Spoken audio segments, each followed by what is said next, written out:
you. Forever in my mind, only you. The pieces in my life run away with you. You're my first love. You're my first love. You're my first love. You're my first love.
Good evening all, and welcome to round 5 of the 2013 Thrustmaster Formula Sim Racing World Championship.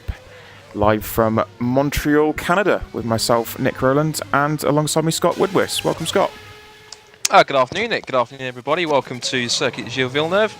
And now we reach the one-third distance the way through the World Championship this year, and had a pretty exciting 4 rounds, a pretty intense race last time out in Monaco, plenty of thrills and spills, and we now come to a circuit which is always a driver favourite. Everyone loves it here, and I'm pretty sure for the times we've had already in practice and so far in Q1, we're expecting another fantastic, thrilling race today.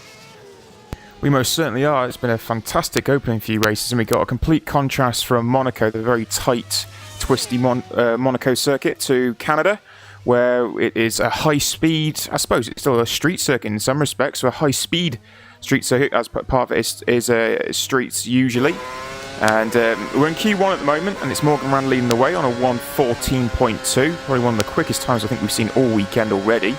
And it's Starman once again, Simoncic in second place, with a quick time himself of a 1:14.5. So Scott, once again, he's gone back to back already, or looking to do so with some very quick times. Yeah, most definitely. I mean, Monaco, he showed fantastic pace, and of course we know how difficult Monaco is. It's for the toughest circuit on the calendar. And we're coming here where, as you said, it is a high-speed circuit, but you have to find that balance here between kind of high and low downforce, because it's one of those circuits where they are long straights, the barriers are quite close, like Monaco, so it is it has more of a street circuit feel to it, but more something like Valencia more in that respect. But you have to find the balance between the low downforce for the long straights and the kind of higher downforce and the mechanical grip for the chicanes here, which are in themselves kind of medium to high speed depending on which ones you look at. But yeah, Simoncic is really coming on pace here. Of course, Ash Racing are a satellite team to Go Speed for this season anyway. So, and he's showing real pace here. He's up there in second. He's actually technically a Go Speed 1, 2, 3, because Philip Pushka's up there in third place, quicker than Bono Weiss, but only just by about 0.03 of a second. So the moment Precisions aren't top of the pile just yet, but you never know Precision, because they can always pull a quick lap out of the bag, particularly our 3-time defending world champion Bono Weiss. A few more drivers down the field who are looking pretty good. Ibar Calames just jumped up to 6th. And Krantz over Network's looking strong as well. Always been up there in the top 10 thereabouts this season. Kostadinov is once again in the Car 7 Network's car, is 5th, and Patrick DeWitt, who's always a perennial driver, probably the most experienced driver in the field, along with Giuseppe Marconi, is up there at 8th. So we've got a nice mix of teams and drivers up there at the moment, and looking pretty strong going into Q2. Yeah, we've got a great mix all throughout the field, and it's Bono Huiso that leads the championship, though. He is on 75 points. Morgan Moran is on 55 points in second place. Ivor Calamies is on 51 points in third. Jack Keithley, 36 points in fourth place, and then Patrick DeWitt on 29 in fifth. Precision Motorsports lead the Constructors' Championship on a comfortable 144 points, from Ghostspeed on 83. Twister on 40, Crown 7 Networks on 36. They're starting to elevate themselves up the standings. And then Brem GP and GT Omega on equal points on 31 as we come to round 5. And this qualifying session is down to just 3.5 minutes to go. It's still Morgan Moran that's leading the way on a 114.2, with Simoncic has a 14.5, and Lepela now, he's jumped up on a 14.6. So the second Ash Racing car is up there in third, and then Philip Pushka is in fourth position. Now, I've just been watching these 4 cars in particular going around, and by far they are the quickest through the speed trap. So they've gone for the lower downforce, and it's paying dividends for them at the moment. Bono Ruiz for Precision Motorsports is in sixth, which is an unusual territory for Bono. With Dion Kostadinov for Crown 7 Net Rex, he's elevated himself up, he's in 7th place. The second precision car of Ivor Calamies is in 8th, with Martin Gosby for GT Omega, and a pretty dominant victory yesterday. He's in 9th, with Gergo Baldi for Brem GP in 10th. So it's Jack Keithley that's right on the bubble at the moment on a 14.8, and that's only good enough for 11th, so it's impressive to see just how close these times are. And even a driver of Keithley's ability is only just on the border with Gergo Baldi there. He is, and also someone else who's really impressed at the times. If you see, Patrick DeWitt's popped into third with a 14.564, so he's definitely found some pace in that NetRex car. But it does seem to me that at the moment that Ghostspeed have gone pretty ambitious with a low downforce setup, and they seem to find the knack here with Montreal, because of course they had a slightly difficult afternoon yesterday. Lepela, of course, had a rather unfortunate incident where he beached his car onto the curb on the last chicane, unfortunately didn't finish. And the other car of Dimitri de Matos didn't struggle a little bit for pace throughout the race, and only managed to finish roughly, I think it was 8th over there or thereabouts in the field. But it's pretty surprising that seeing Keithley's only on a 14.8, so I'm not sure whether or not Precision are going for a higher downforce setup to be faster through the twisty sections, obviously kind of through the chicanes. I'm not 100%, but they're definitely not up there in the top 10. Whether they're sandbagging, just concentrating more on having a quick race car, which is what we saw yesterday in the World Series with drivers like Rob Van Starkenberg and Edouard Malorqui, where they sacrificed a good qualifying spot, because they both qualified. Malorqui was 9th and Van Starkenberg was 10th, but they ended up 3rd and 4th. Just the fact that they are running a rather ambitious strategy. Of course, the World Series doesn't have the same tyre rules that we have in World Championship, where not only are you required to start on the compound that you qualified on, but also you have to use both compounds to soft down the hard tyres throughout the race.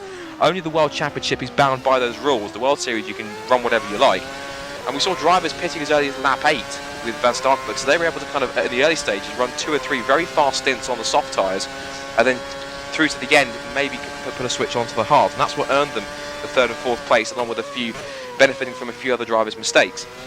Very quickly, I want to point out a few different driver changes. Gosby jumps to 4th on a 160 on 14.637. A couple of driver changes that have been put in place. I can see one big one is, as we said, Dion Kostadinov is still in the Crown 7 NetRex car, and he's alongside Patrick DeWitt. Gergo Baldi is back after missing out on Monaco. He's in the second Brem GP car alongside Peter Varga, so those two once again reunited as teammates as they were last season in the main NetRex team. The one big driver which we are missing with this race, which we were expecting to make a one-off cameo, is Lee Morris. He was supposed to be driving for the second Pushkara car, but unfortunately he's been feeling a little unwell. So hopefully he gets better soon. So that means in his place we have another World Championship debutant for this season, and it is Marek Godek. Now, he usually drives for the Sisu GP team in World Series, and he has now stepped up to take the place of Morris for this race. He's currently 15th on a 15.0, so not too far away from the ultimate pace in terms of single laps. And also we have another driver making his debut too, or coming back to the driving in the World Championship for the first time this season. That's Thomas Mundy. He's in the Faster Than Speed machine, and he is currently 19th at the moment. In fact, he looks to be the only Faster Than Speed car. No, I tell a lie, because there's Marconi in 21st. So he's in the second Faster Than Speed car alongside Giuseppe Marconi. All the rest are is the status quo with everyone else, the usual runners and riders. And as we tick over to the end of Q1, we have our top 10. Yeah, Philip Pushka's actually just done a great time there. He's now jumped into 3rd spot. So Pushka just jumped up. He improved by over a 10th on his final lap there. So it's Morgan Moran that's progressed. It's essentially the Ghost Speeds that are up there at the front. It's Ghost Speed 1, Ghost Speed 2, if you like. Morgan Moran has the quickest time of 14.2. Simon Chich in second place. Philip Pushka will progress, along with Patrick De Wit. He's in the Crown 7 Netrex, and with his teammate Kostadinov. So 4th and 5th for Crown 7. Great run there. They've got some raw pace for themselves. GT Omega's Martin Gosby in 6th. Villa Lapala is in 7th place for the second Ash Racing. Ivor Calmes progresses. Bono Huis progresses. So the two precision cars, 7th and 8th and 9th. And Ivor actually faster than Huis. And then Godek 10th. So missing out. Baldy was there for the entire session pretty much, but he's missed out. And Keithley also, he's down in 12th. And Edwin Malorkey, who... Both Twister cars, in fact. Yes, yeah, they've both missed out. So Malorkey 13th. So, and then Rasmus Talley down in 15th. So Van der Linden split them. So a good run there for Van der Linden, in fact. Yeah, he's had one or two shaky times. He didn't have a very fortunate race last time out in Monaco. He made a carbon copy to the mistake that it was, in fact, Frederick Nilsson made. In fact, that's the point, because Frederick Nilsson's not driving this weekend, so it is actually Malorkey in the car. He finished, as we said, 4th yesterday, so he's on double duty this weekend for Twister. Malorkey, of course, before Monaco, he was racing for Faster Than Speed in China, so he's been pretty busy around in the FSR paddock this season already. But what is one surprise that Jack Keithley doesn't make the top 10, and that's something I really wasn't expecting. Twister, of course, they've usually tried to have a faster race car, which is usually because their qualifying hasn't been the best. Of course, they were on the front row in China, but that's only because they took the soft tyres. But the other three races, their qualifying has been a little bit more low key. I mean, yes, Nilsson qualified 4th in Monaco, but again, that was due to soft tyre selection. But these two more focusing on the race than they are the actual qualifying, which is intriguing. So we've now gone into Q2. Just a quick explanation of the rules if anyone has forgotten them at all or is new to this broadcast. Basically, top 10 will run in reverse order. They'll get one single flying lap, which means that Marek Godek will run first. And as soon as, say, for example, Garrett Godek starts his lap, Bono Huis will then be allowed to leave pit lane to begin his out lap. So they'll run in reverse order. Marek Godek, then Huis, Calmes, Lepala, Gosby, Kostadinov, De Wit, Pushka, Simičić, and then Morgan Moran will run last. And of course, he will have the benefit of having a car the track that's more rubbered in, and he will definitely try and take advantage of that moving forwards. But our first mover in pit lane, it's Marek Godek in the Bad T Pescara. Yep, just getting clarification from Race Direction there about what he can do. I think it's probably the first time he's ever gone into the top 10 in World Championship, and just understanding the rules as you've just explained them yourself. Godek is also just learning them himself as well. And it's probably going to be the earliest I think we've ever seen the precision cars go out as well, so Huis can be the next man out. Incredibly, where we usually see him towards the end of the qualifying with Calmes, but it's Gosby in the GT Omega that's the quickest of the precision drivers, which even to me that's a bit of a surprise. But and then De Wit and Kostadinov, both Crown 7 Netrex cars. That's really strong for Crown 7. And as we're saying in terms of the constructors, 36 points, and if Twister are only outside of the top 10, there could be a real shift in the midfield there between Crown 7 and Twister in terms of constructors. And GT Omega as well, don't forget, because of course you've got Brem GP in there too as well. So GT Omega and Brem GP really they need strong weekends to try and at least catch up to both Twister and Crown 7, because we could have at the moment it seems to be the fight for the Constructors' Championship right now appears to be pretty locked in between Precision and Ghostbed. Ghostbed have got some work to do, and I reckon that the pace they're showing in qualifying at the moment, they definitely look as though they could take the fight here and claw back some valuable points. But Brem GP and GT Omega, this is a great chance for them. Their qualifying hasn't been fantastic, but we'll see what happens as Godek starts his qualifying lap. Yeah, he does indeed, into the very technical first sets. Now, the drivers that are running the low downforce as well will find this particularly difficult as he goes through the first couple of corners as they come up towards turns 3 and 4. It's a fast chicaneous one, as an even faster second chicane later in the lap. Taking quite nicely, run up against the wall, which is a little bit off than what he needed. Coming down to the braking zone of almost like a cutback hairpin, if you like, before a double right. And then a long back, opening back straight, if you like. Before the fast right-left chicane, which you have to get very, very correct, and the exit is absolutely crucial through this corner to get in a good second sector. And Godek's done all right through there by the looks of it. The tyres that they qualify on, also remember, is what they have to start the race on. So we could see once again the differences in tyres, where some people may go hard tyre, some people go soft tyre, and the top 10 in particular may be quite jumbled up and it will only unfold once we get into the race. So remember, there could be the soft run and a hard tyre run as Marek Godek dives for the final chicane. Second gear lock up, but carry good speed and good momentum through the final corner there, or the final chicane. Coming to the line now, it's a 1:15.5. That's very strong Q2 time, so good job there from Godek. And I will probably suggest that is softer compound, I would have thought. Now, one thing we have to take into account as Bono begins his lap now, of course, again, probably one of the earliest we've ever seen him in Q1, as you said, Nick. One thing we have to remember is that these guys will be running higher brake ducts because, of course, this is a circuit that really punishes brakes. So these guys are going to have to run higher brake ducts, which means that qualifying times in terms of Q2, they're going to be about a second slower than what we saw in Q1. And already, look at that, Woodwiss is actually down by half a tenth. That's particularly interesting, considering he's probably running higher downforce as well. Quite possibly, yeah. We'll see how much it affects him as he heads down the straight towards turns 8 and 9, a very more higher speed chicane, probably the fastest chicane on the circuit. A little wide on the exit, almost just brushed the wall. Up towards the end of sector 2, and how's he running here compared to Godek? He's still down, but only by 200th of a second, so he's found a few more. This is a very close time here.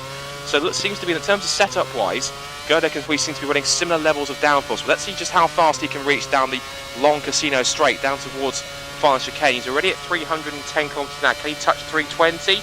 Not quite. 316 k's under the brakes, down for the final chicane. Avoid the huge concrete mount on the inside and the wall of champions on the outside.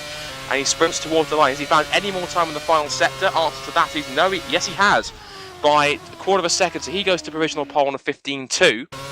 But again, not quite yet in the 14s, but wonderful to see the next man going through, which is, of course, Ivar Kalame, qualified ahead of Bono in Q1, and we'll see what he's got here in Q2. Yeah, Godek actually had I thought he had a very good final sector, but Bono Cruz was even quicker, and I think it was the hairpin that did it in particular. He really swept through there beautifully, as now it's the second position car of Ivar Kalame's on a lap, as he comes down towards turn 6 and 7. And look, he's 700ths up on Bono Woodwiss. He's going through sector 1 there. Gets on the power nice and early there. Held second gear with a short to third gear to make sure he gets best traction as he goes over the curb, coming down towards 8 and 9 now. Oh, a little understeer in the mid-corner, but got away with it. He's run right out to the barrier to try and carry as much momentum as he possibly can. And he'll hit the brakes. He's a 10th up on Bono Woodwiss as he goes into the hairpin. Held second gear. They're very, very late downshift into first. I held a very wide line also. Gets over the curb as he now sprints down this very, very long casino straight. Let's see what sort of speed Calames gets up to. He's at 320, so less downforce here for Calames. Oh, too late into the final corner though. Yeah, and he's oversteered on the exit. That's probably thrown it away, but the straight line speed may have helped him out as he drives to the line now. It's a 15.6, yeah, 4/10 off. That's massively unfortunate. That was a great lap up until the final chicane. Yeah, he almost up on that one, and that's pretty intriguing. So he's obviously running less wings, so obviously he's looking for straight line speed. Next man on track is Martin Gosby. It looks as though he's actually running ahead of Ville Lepolis. Looks at Lepolis electing not to run because he hasn't left pit lane. He should be technically the one that's next, but he's not running, looks like. So out of turn 1, a little bit shaky on the exit here, and in order to get a quick lap here in Canada, you have to really ride the curves. That's exactly what Gosby did on the entry to 3 and 4 there. And another key corner is turn 6. You have to really hook your inside wheel into the curb. It almost pulls you around like a railway line, just to try and set yourself up for an exit through turn 7. Sweeps more towards the wall. He's down by just under a 10th on Woodwiss's best time. So the sector times here in sector 1 are very, very close. Hard braking just past the bridge. Sweeps through turns 8 and 9. Wonderful run through there. Little twitch on the exit, but he's used all the exit curve, which is very vital indeed. Now he sprints down towards the hairpin. Hard braking down to second gear, holds it down to first in the middle of the hairpin. See what his traction's like. He doesn't short shift. Very short first get. He's lost a bit more time. He's now down by a 10th and a half, almost 2/10 on current provisional pole sister Bono Woodwiss. Down the casino straight. Let's look at his downforce. There was very low downforce. 320 already. Look at this. 326 he touched down the back straight into the chicane. Cleaner run than Calame's though.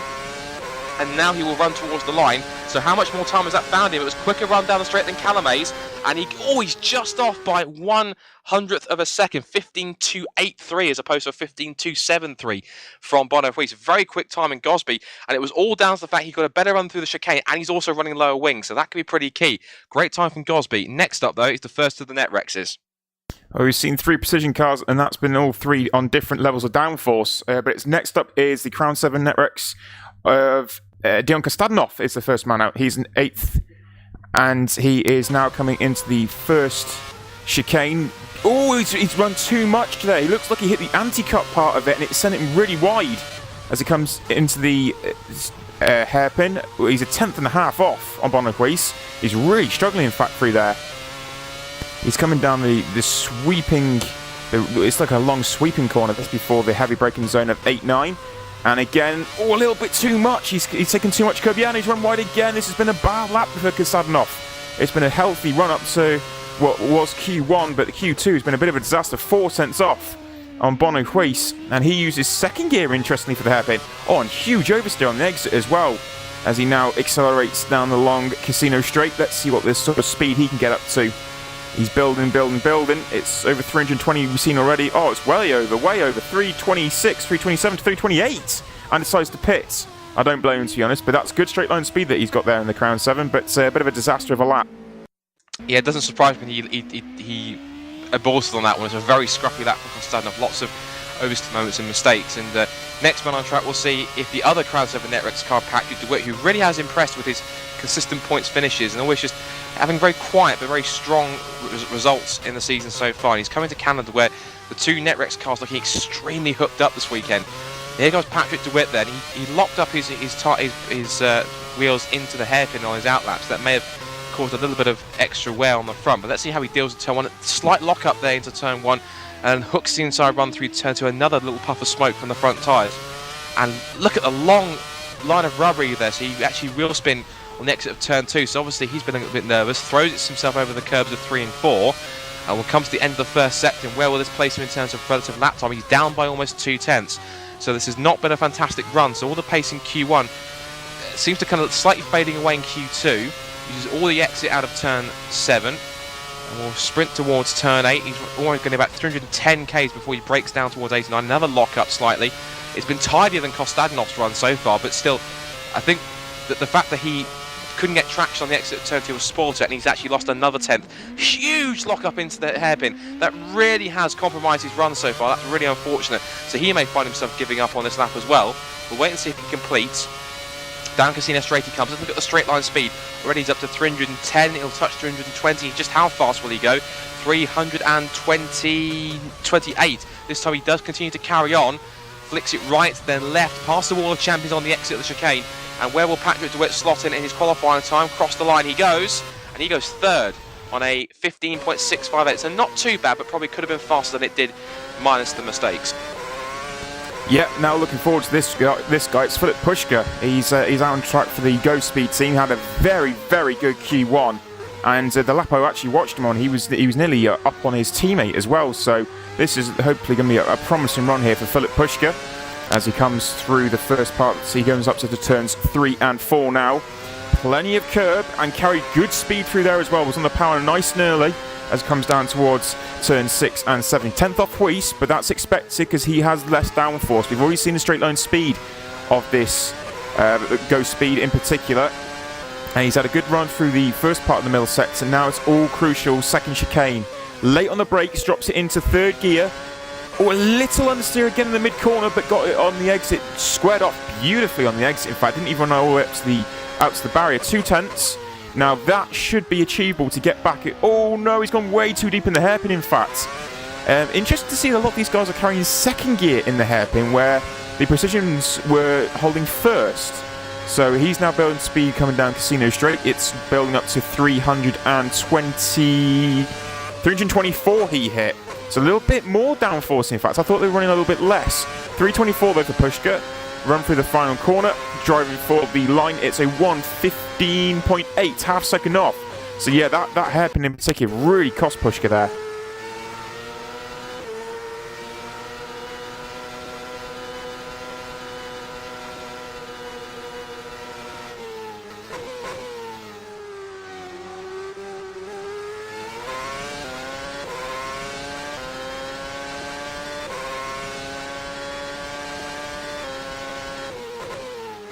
The Slovenian, apologies I wasn't pressing my button, apologies for that. So Simitic then runs onto his lap then. Tidy run through turns 1 and 2, holds second gear. And as I was saying before I realised I hadn't pressed my button, that he qualified 6th in Monaco, but he had the pace in Q1 in that race to take pole. Nice run over the curbs in 3 and 4, and he's only down by half a tenth. This is looking good, so he's running probably slightly more wing than the cars who've run before him. Nice and tidy, no dramas at all, and we always say that if a lap looks undramatic, it's usually very quick. So we're ready into 7th gear, 309 Ks into turns 8 and 9. He's a little scruff on his outlap here, an absolute perfect run through that chicane and up towards the hairpin here. Now the exit of here and the entry is crucial. Does he lock up in towards the hairpin here? No, he doesn't. Nice and calm on the brakes. 2nd gear hooks it round. Little twitch of oversteer, but he's managed to control it nicely. Now this is the run down the back straight. We'll see exactly how much top speed he's got here. Into 7th, just he gets out of the kink.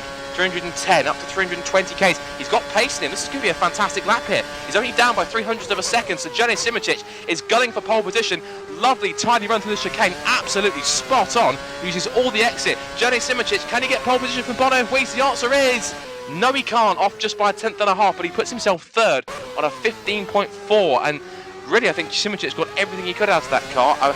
He would have liked to possibly seen him get on the front row, but 3rd is still good for Ash Racing, and they will take that. A great straight line speed he had, but I think it was the run through the final chicane that has actually got Bono Woodwiss this time at the moment, because it was superb, the speed that Woodwiss carried through the final chicane, and I think that's what's making the difference at the moment compared to these other drivers, even with their superior straight line speed. But now it's the turn of Ghost Speed's Morgan Moran. I'm looking forward to this run as he comes down towards the first sector, and he's a half a tenth up on Woodwiss already in sector 1. We've seen how quick this Ghost Speed is. He's held like, a little bit of oversteer on the exit. That's cost him. He couldn't get on the power as early as he would have liked to have done. As he comes down towards turns 8 and 9, hits the brakes, 3rd gear, sweeps the nose in beautifully. And a great run on the exit using all that exit curb as he comes down underneath Thrustmaster sign to the 2nd sector. Oh, he's a 10th up. He is beautifully a 10th up as he goes into the hairpin. 1st gear he uses, so different to all of his teammates there, interestingly.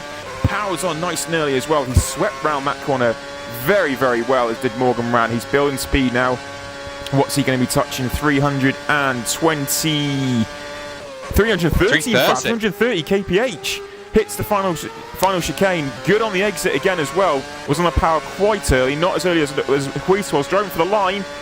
Oh, 2/10, 15-0, pole position. Morgan Moran. What a final lap that was for Morgan Moran. That was magnificent, wonderful stuff. I know that is his 2nd pole position of the season. Of course, his first came in Australia, but that is well deserved. That is fantastic because, of course, he wasn't on pole in China because that was, of course, Bono wasn't there. But that is pretty much an out-and-out pole position. The 2nd time he's done that now, beating Bono Woodwiss. So it's going to be the 2 championship contenders so far will start on the front row alongside each other. Even Bono Woodwiss has to say congratulations to that one, in fact, because that was a fantastic run. So it looks like Moran is definitely going on a similar strategy than everyone else is around him. Everyone appears to be what it looks like. Potentially Lepper's going to be on the soft tyre, on the hard compound tyre, which is where he didn't run. And looks like everyone else probably who set times from 7th, 1st down to 7th, looks like they're on the soft tyres. So Moran is definitely going ambitiously. He obviously realised the past couple of races that the hard tyres only get you so far in the beginning. So he's going on the soft tyre this time, and it has paid off, which means he has got a great chance of taking his victory from the front this afternoon. But we'll have to wait and see as the cars enter warm-up. Absolutely, and what a fantastic qualifying session that turned out to be. Morgan Moran on pole position from Bono Woodwiss. And remember, we only saw about 314 kph from Bono Woodwiss. Morgan Moran hit nearly clipped 330 kph.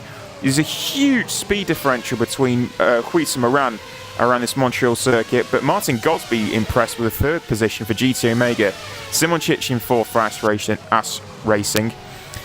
Patrick DeWitt for Crown 7 Netrex in 5th. Ivor Calamise for Precision Motorsport 6th. Philip Pushka Ghost Speed in 7th. Kostadinov for Crown 7 Netrex in 8th. La Pala 9th in the Ash Racing. And it would be Gergo Baldi. No, sorry, Marek Godek will be there, won't he, of course, because he has actually just left the game, but he's returned. Okay, we will just take a small break as we will have the Thrustmaster sponsor video, and we'll see you in a few minutes.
Okay, you rejoin us in the warm-up session where all drivers are on track just readjusting themselves to the high fuel load required. Everyone out on track at the moment with their various tyres as well. The top 7 in particular are likely to be the main protagonists on the soft compound. We may see a few other drivers further down the field on the softs also. Seeing some interesting times coming through as well. Edward Malorky and Martin Gosby are the 2 quickest drivers currently on 19.0s both respectively. And Gosby the slightly quick one by 0.07 of a second. And then Bono Huis in 3rd position with Vela Pala in 4th. So we're yet to see any of the... Oh, now Malorky's actually just jumped up to a 19.0 that's better than Martin Gosby's 19.0. But we're yet to see any of the ghost speed times come through yet. So the race pace suggests that the Twisters and the Precision car seem to have quite solid initial race pace, but we'll have to wait and see how the ghost speeds in particular go. The Ash Racing, as I said, of Villa Pallet is on a 19.2. Pushka did a 19.3.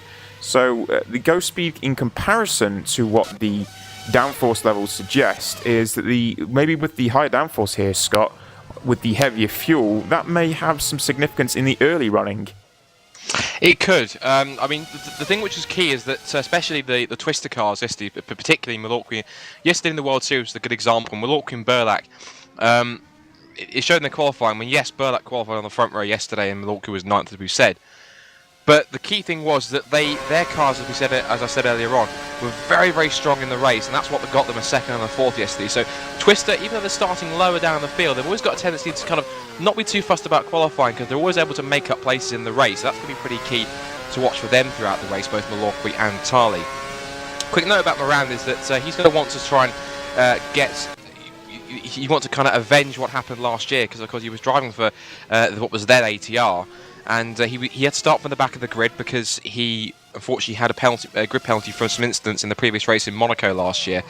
And then he was running 3rd and then running on for a good result. And then all of a sudden he had suffered terrible brake failure, which put him out in the last couple of laps. And that really just ruined his race completely. So Miranda is now going to want to avenge that. He's on pole position. He's got a great chance. His car looks incredibly hooked up here for Montreal. So he's currently hasn't set a time just yet, but I think he's just getting his car dialed in. Just watching Moran, they're getting very loose on the exit of turn 9 on the exit curb. So he's definitely pushing, and I'm pretty sure that Moran will do this. And also I've been working this out because in terms of the championship, Moran is 20 points behind Bono Huis here. So say, for example, if Moran wants to win here this afternoon, even if Bono Huis finishes 2nd, because of course a win's 25 points and a 2nd place is 18, if Moran wins here, even if Bono Huis is 2nd, Moran will take the championship lead. He'll lead by just a couple of points. So which means I believe how that will work out, because of course if we add on, because Moran's currently on 55 points, if we add on 25 of course that's 80, and Moran's, no that's not right actually, I may have read that wrong, I'm not quite sure. No, yes, I think you got that wrong there, mate. I've got that completely wrong. I think I looked at the gap was, I thought he needs Bono to have a really bad weekend today basically. He needs to finish somewhere down at the bottom of the top 10 to stand any chance, but yeah, so I apologise for that. Huis will be somewhere around. Well, he'll still lead the championship. Yeah, to put it into perspective, even if Huis was to retire, for example, 2nd place still would not suffice for Morgan Moran. He would have to win to actually take the championship lead. So it won't go today, most definitely. Well, we have to wait and see what happens with Huis, obviously, but it's unlikely it would go today. But with the straight line advantage, and we will just have to see how the pit stops work out and strategy. We'll have to see how Morgan Moran will be able to compete against Huis, but you have to say it's going to be pretty strong considering 15, 16 kph difference in straight line speed. So even if Huis gets a nice little jump off the line, you'd have to believe the Casino Straight would be pretty menacing territory for Bono Huis, considering the downforce level difference. Well, of course, because Morgan, we saw he was touching 330 k's, and Huis was only just about touching just over 320. So, of course, if Moran finds himself behind Bono Huis, he's going to be rubbing his hands with delight because he knows he's got that straight line advantage. So he will take Huis incredibly easy down that back straight. In fact, he may even wait because he'll know that he'll try and put probably Huis under pressure and just pick his moment and ensure he gets a key exit out of what's called the pits hairpin, because that's where the old pits here in Montreal used to be before they changed it back near the end of the late 80s, early 90s. And the that's where Moran will probably want to try and take advantage and make any overtaking manoeuvres if he has to do that this afternoon. I mean, looking at the time so far in warm-up, they're pretty much equal. Moran's on a 19.2928, and the Woodwiss is on an 18.937. So there's about 9 thousandths of a second between the two of them. So race pace-wise, their times are very, very similar. But you can't help but feel that Moran's straight line advantage on these, because there are 4 high-speed stretches here. You can't help but feel that the straight line advantage Moran has is going to pay dividends at some point during the race. Also, a key fact that I actually found out before the race as well is that I mentioned something in the World Series yesterday that apart from on 2 occasions since 2006, this is going by what was on the GPCOS site, which is gpcos.formula-simracing.net. It's kind of like an algorithm of, or like an amalgam, whatever term you want to use, of statistics and stats for all the drivers and everything. That it's true for the World Championship since 2006, which is where it goes back up to. Since 2006. The driver that's won the race here in Canada has always gone to finish in the top 5, whether it's the championship win or runner-up or 3rd, 4th or 5th. So Moran will put himself in a good chance here, and of course Moran will be on course to try and take his first win in Canada. Woodwiss will be gunning to go for the record of wins here in the World Championship in Canada, which is 3, and he'll tie himself with David Greco. So he'll be running for that one. But the experts are actually if they were betting, they'll actually put Morgan Moran as the favourite. Then again, they predicted that Woodwiss was going to take pole, that pole was going to be a 14.0, and that the dark horse was going to be Fredrik Nilsson. Well, pole's been a 15.0. Woodwiss hasn't taken pole, it's Morgan Moran, and Fredrik Nilsson's not here. So nothing of that has come true. So if it's going to be in the reverse, it should be Moran taking pole. So by theory, then the experts are actually predicting that Woodwiss will win it. But of course, we've got 70 laps to go today, so anything can happen. And in FSR, it usually does. Yeah, Morgan Moran just improved to an 18.7 there also, so it's showing that good pace. Initially, that point with the matching 18.9s. Interestingly, the final sector, the third sector, were only matched by about a 1/10 of a second. So I think it indicates, even though Woodwiss is running the significantly more downforce and how much the pace difference is between it, the hairpin and the final chicane in particular, Woodwiss must be carrying some serious speed to be able to keep that sort of momentum up. But as I just said, Morgan Moran actually improved to an 18.7, which is nearly 2/10 improvement over what Woodwiss has done. So it looks like that race pace is also there for Morgan Moran in the 18s. With Edmund Malocki also, he's done an 18.9, along with Martin Gosby in the GT Omega. He has also done an 18.9. Ivor Calamese with a 19.0, 19.0 for the next 4 drivers, in fact, Simocic, DeWitt and Keithley, with Lapala then on a 19.1 and a 19.3 backed up by Philip Pushka. So come the race pace, the Ghost Speed seems to be a little bit more split than what they were in qualifying, but very promising nevertheless for the Ghost Speed team today. And Woodwiss and Ivor Calamese will have to do something to really reel in what could be lost or potentially drop points in relation to what the Ghost Speeds are able to do today. But, oh wow, an 18.4 now from Moran. So he's going even quicker. 18.4 from Moran compared to the 18. Now, he's been on a longer run though, so those tyres probably come up to a nice temperature and pressure. He's been on a longer run than what Woodwiss has done, and most of the other drivers here as well. So I don't think that's quite representative of what we're probably about to see just yet. Well, Bono's sat in the garage quite now. He's done 11 laps, as has Morgan Moran. So obviously Bono feels that his car's dialed in as much as it can be. But I think Moran's now just, well, in fact, as I say that, Woodwiss must be listening, because he's now heading back out quickly just before the end of warm-up, before we go to the race session. And Calamese is in tow as they head out of the pits. And but that is quite telltale for Morgan Moran, because in fact he's actually just exited back the pits and he's going back out quickly for another hot lap as he just goes to finish off. And that is quite telltale for the race, because if Moran knows that he has to, if Woodwiss maybe pits first, tries to get an undercut, then of course if Moran is able to set those times and go quicker on times which have gone up to temperature, then he'll know that he can pretty much do what he needs to do in the opening stint. And when he really needs to push, he'll know that he's got the pace left in the tyres and the car, because of course we've seen it. He's been fastest in Q1, he's fastest in practice, fastest in Q1, fastest in Q2. He'll be fast in warm-up at the moment. So at the moment, all he needs to do is try and he's on course for a Grand Slam. He just needs to get himself to lead every lap, to win the race, and to get the fastest lap as well. So, but it sounds easier than it actually is, because of course he's got the likes of Bono and Woodwiss in there, and you know, never count out Martin Gosby as well. He was ferociously quick yesterday. He won by almost 30 seconds yesterday, and that was in the precision car in the World Series. So Gosby He's feeling very hooked up. He's on excellent form compared to his bad fortunes in Monaco, and he's almost kind of abolished the bad thoughts and everything which he had two weeks ago. So Gosby's probably going to be a dark horse to get a good result. It wouldn't surprise me if he does manage to get that GT Omega onto the podium based on how he performed yesterday. Malorku's going to be strong as well, of course, as he showed yesterday too. Also, Jenny Simoncic, never count him out. He had a great race in Monaco last time to finish 4th and finally claim Ash Racing's first points of the season. Calame's also had a great run too, so possibly he's got a stronger race car than he had in qualifying. There's a lot of dark horses, and even Patrick DeWitt, you can never count up Patrick DeWitt, as we said earlier on. He never makes too much of a fuss. He had some fantastic starts in China, made up about 8 or 10 places in 3 laps.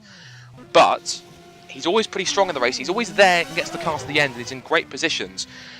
While he always keeps his head while everyone around him loses theirs. So there's a lot of drivers to watch out for today who could really put on a surprise and a great performance. And I think this puts in a great spectacle in prospect for this afternoon's Canadian Grand Prix.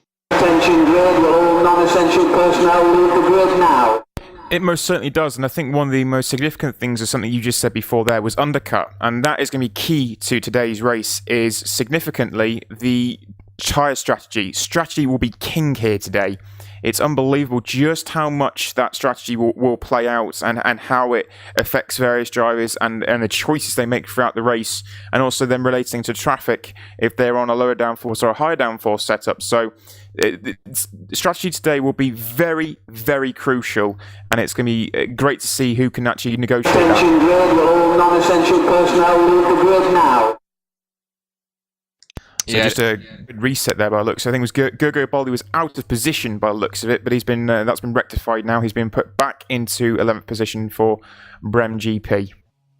I've just seen something that I've never seen anyone else do before on the actual starter grid. That's Morgan Rand's just done a practice start as he went onto the grid, which is, I've never seen anyone do that before in an FSR World Championship race. So I don't believe it's anything that's against the regulations. So I'm pretty sure Moran was just trying to get something in just to get it all dialed in. But we're getting ready for the formation lap now, and Moran leads the cars away.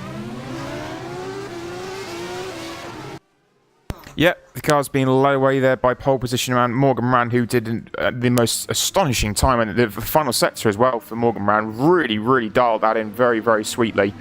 Morgan Rand, pole position man for Go Speed, followed by Bono Huis, who is in 2nd place, and Martin Gosby for GT Omega is in 3rd with what's one of his strongest qualifyings ever, in fact. So Martin Gosby done a stunning job here in World Championship. Simoncic is in 4th place, backing up what he did in Monaco, and with an even stronger qualifying. Marek Godek for Pescara. That's good to see with the Pescara team up there. Very, very good to see. As we already alluded to before, we were meant to see Lee Morris in that car, but unfortunately illness has struck the young Brit, and unfortunately we don't see him, but we do get to see Godek, so that's brilliant. Patrick DeWitt for Crown 7 Netrex is in 6th. Ivor Calames in 7th place for Precision. Philip Pushka for Go Speed in 8th. Dion Kostadinov in the other Crown 7 is in 9th with Villa La Pala, who had a DNF yesterday, I believe, in the World Series race. You did. And so looking for a better result there today. Gergo Baldi in the Brem GP in 11th. And Jack Keithley in 12th position for GT Omega. And Scott, I'll let you run through the remaining of the field. Yeah, we'll do it very quickly because the field are coming around the hairpin onto the back straight. So from 13th downwards, it's the 13th Edouard Malorque in the first of the Twister cars. 14th Marcel van der Linden in the Bicross Positive Sim Racing Team machine.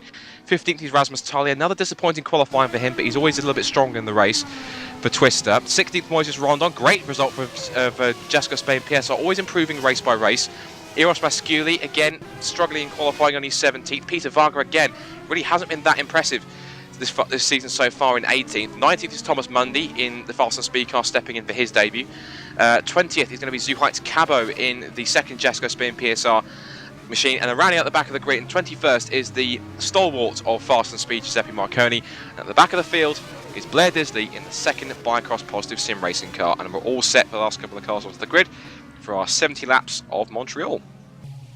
Absolutely. Blair Disley was late to the party, but got here enough to get the party started at least, and he will be 22nd and from the back of the grid, as now we wait at the very front of the grid as those menacing lights as they come on now. We've got 2 lights, 3 lights, 4 lights, 5, And the Canadian Grand Prix is going. A good jump there from Morgan Moran. A little bit of wheel spin and Weiss is away. Oh, huge wheel spin in fact. And Weiss leads down into turn 1. Moran was too keen on the throttle there. And gone a little bit deep there for Moran also. And Gosby cuts back in just behind Moran. As I thought it was going to be a bit of a contact between them. And Simoncic stays in 4th. And Godek is side by side with De Wit, who's gone up the inside and got by. De Wit up to 5th place. Good run there for De Wit. Godek goes down to 6th. Calamise is in 7th place. But a great jump off the line there for Bono Weiss, with Morgan Moran in 2nd place and Martin Gosby in 3rd. Oh, there were 3 wide just looking at. It was between Belorki, Leopard and Kostanov really fighting it out, and then 3 wide on the exit of turn 7 as they head down towards it. Leopard is holding the inside one. Kostanov trying to go left and right through the middle of them as they head down towards 8 and 9. Simoncic had a huge moment. Simoncic had a huge moment through the middle of 7-8, and it's allowed everyone to go past him. De Wit's through, and that's Godet's gone through. Calamise is through. Baldy's through. He's gone on the inside of him now. We're back towards the front now. Morgan Moran's going to be chasing down Weiss. Oh, wow. 6/10 advantage over for Bono Weiss. He'll start to pick up the slipstream. There's a huge speed difference between these two cars. He's getting closer and closer and closer, but he won't do anything into the braking zone. And Weiss realises it, and he holds that advantage. But along the start straight now, this could be the run that Morgan Moran needs. Weiss leads it, though, from 3/10 advantage over Morgan Moran. And he will lead that first lap. Good job there for Bono Weiss. But down into turn 1, will Moran have an impression on Weiss? No. And just behind, a fantastic start, and he's stuck with them for Martin Gosby. And also the Demon starter once again, Patrick De Wit. He's so good in these opening laps. He's up to 4th already, and he's already gapping Marek Godek in 5th. So I think that De Wit's pace that he's running so far, if he keeps going the rate he might even sail up onto the back of Martin Gosby. He could be a dark horse for a great result this afternoon. So we have to watch it for the experienced Dutchman here this afternoon as he winds his way through turns 6 and 7. Behind them, they're all stacking up behind Marek Godek in 5th in the Pescara machine. Calamise is only 6th. And 7th is now Gerga Baldes. Now we've got Pushka and Simoncic going side by side. The sister teammates down towards turns 8 and 9. And Pushka darts back into the behind the Slovenian as they head into turns 8 and 9 on the exit. Clean run through there, and Jack Keithley's only minute up to 10th. But he's now going to go to the outside of Pushka, the young German, as they head down towards the hairpin. Oh, Pushka's squeezing once the outside, but Keithley's having none of it. Tries to get the cut back on the exit of the pits hairpin, almost pulls to the left-hand side of the car. We've got a run here for the race leader. This is Morgan Moran on the back of Bono Weiss and straight to the outside. Oh, look at the straight line speed from Morgan Moran. He's going to take the lead. No, late braking from Bono Weiss. Oh, brilliantly done, but he's gone deep into the corner. Cut back from Moran. No, he'll get it though now down to turn 1. And Martin Gosby there, ready to pounce. Well, good straight line speed. He's got it. And he's got him down to turn 1, has he? No, again, Weiss. Look at the braking from Weiss, and too deep this time. Weiss can't get it done. Slight touch on the rear right there for Morgan Moran as well. So Moran takes the race lead from Bono Weiss, and Martin Gosby is there, ready to pounce with 2 seconds back. Is Patrick De Wit.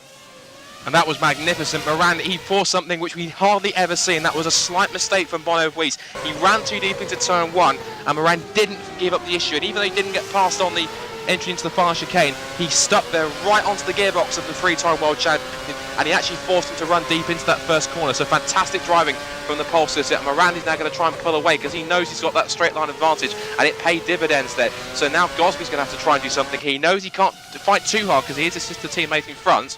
De Wit's now trying to chase afterwards, and look at Calamise. Calamise is flying up to the field. He was about 8th the last time we saw him. He's up to 5th already. So something's happened in the background, I would have thought, because Calamise has jumped up 3 spots. And he's now got Baldy behind him too, back at the front though, and let's see exactly what advantage in the straight line that Moran has. And it's actually working, because look at that. Weiss can't get close enough. He darts out to the inside, but again, it's that straight line speed that least downforce. It really is supporting Moran. He was a little deep into the he's far gone chicane. too deep. He's gone too deep, and that might give Weiss a tow, but he won't get close enough because that straight line speed is just too good there for Morgan Moran.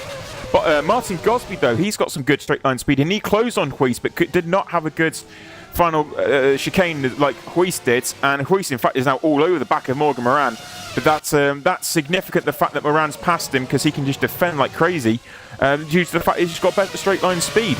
But Bono Weiss will push on. Will he have a dive down towards turn 6? No, he won't.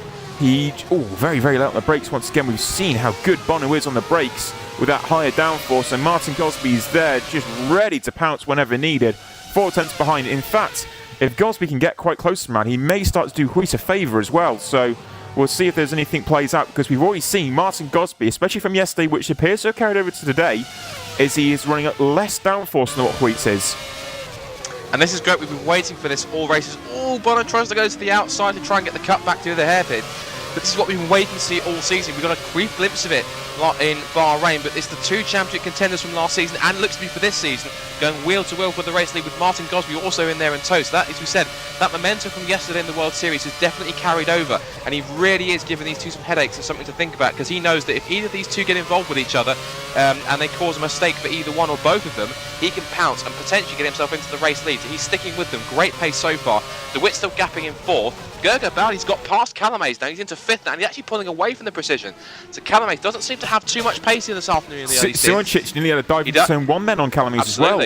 He did. He was very, very close to it. I was watching that in the background. So Simoncic has dropped back from his fourth place that he started in the grid. He's dropped 3 spots off the start already, but he's looking as though he's got the tyres up to temperature, just starting to stand off the back of the precision car, and the rest of the top 10 as it runs. His Pushka's now in 8th. Godek's down to 9th, but he has now both Jack Keithley and Edouard Malorky chasing after, and Lepela's not too far behind with Tarley in tow as well. So they're all kind of stacking up behind Godek at the moment, and there's going to be a 5-car train in a second. It's 3, but as we said, both Lepela and Tarley aren't too far behind.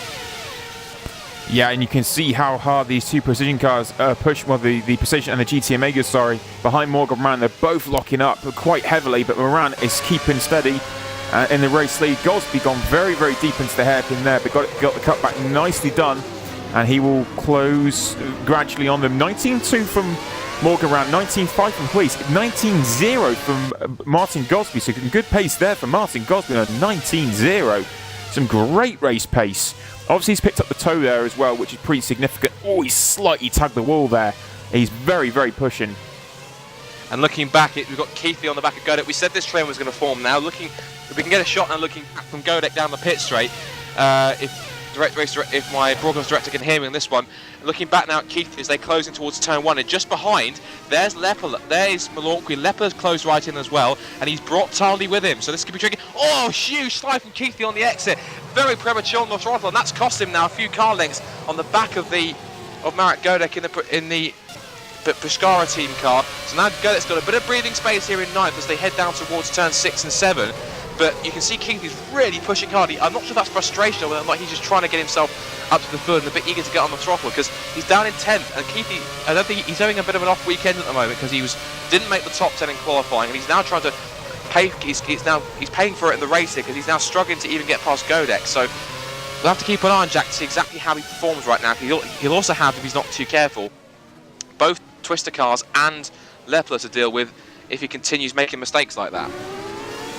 Most definitely will, and it's pretty significant. And the gap between Gosby and DeWitt now has opened up to over 3 seconds. So DeWitt is kind of in no man's land at the moment. He's got a buffer between Gosby and Baldi, who was up to 5th place. Gergo Baldi, just magnificent drive at the moment in that Brem GP in 5th place, just 1.1 behind Patrick DeWitt. Ivor Calamaze is in 6th position, and Simoncic was menacing him, but he's not anymore. Philip Pushka is in 8th and out at the front, and it's a 19.2 there for Morgan Moran. Sorry, a 19.4 he did on that last lap. And Barnaquist drops his down to a 19.3, so he is going strong in terms of race pace, but not closing anymore. Gosby is holding on to them, and that's brilliant from Gosby. Just watching as well, I know the race, our broadcast director points it out. Keithley's got past Godek, and so has also Edouard Malorky. He ran a fantastic run line around turns 1 and 2, around the outside of Godek to get the inside for turn 2, and then behind them Lepela got the mother of all moments. He somehow caught it. Huge tank slapper out of turn 2. He wants a carbon copy of what Keithley did, but probably a little bit more shaky. But he's now got Tarley right on his rear wing, and that's not so. Lepela's struggling, but at least he's getting pretty far in the race at the moment. But he's in a sandwich now between Godek and Tarley. What I was going to mention is that looking back through some of the field, something's happened to Kostadinov because he's back down in 21st, and we have also lost a car already, and that is Peter Vargas. So Vargas he's really struggling this season. He's out of the race, and only after, I didn't exactly see what happened to him, but unfortunately we have lost one of the Brem GP cars, so it's got a mixed fortunes at the moment. They're down to one car, but Vargas upholding team honour in 5th place and trying to chase after his assistant teammate. Keithley and Malorky have just gone side by side in the final corner, and Keithley is now 9th, or held 9th, and Malorky in 10th, but Keithley's just about held on. Godek went deep into the final corner, and that gave Lepela the run, and Lepela's gone right round the outside of the Pescara and taken that position. So Godek's starting to fall backwards now through the field after his fantastic qualifying in 5th. So obviously either he's burning up his tyres a little too much, or he's having problems. As looking at the front, Malorquis just launching himself over those curves through 3 and 4.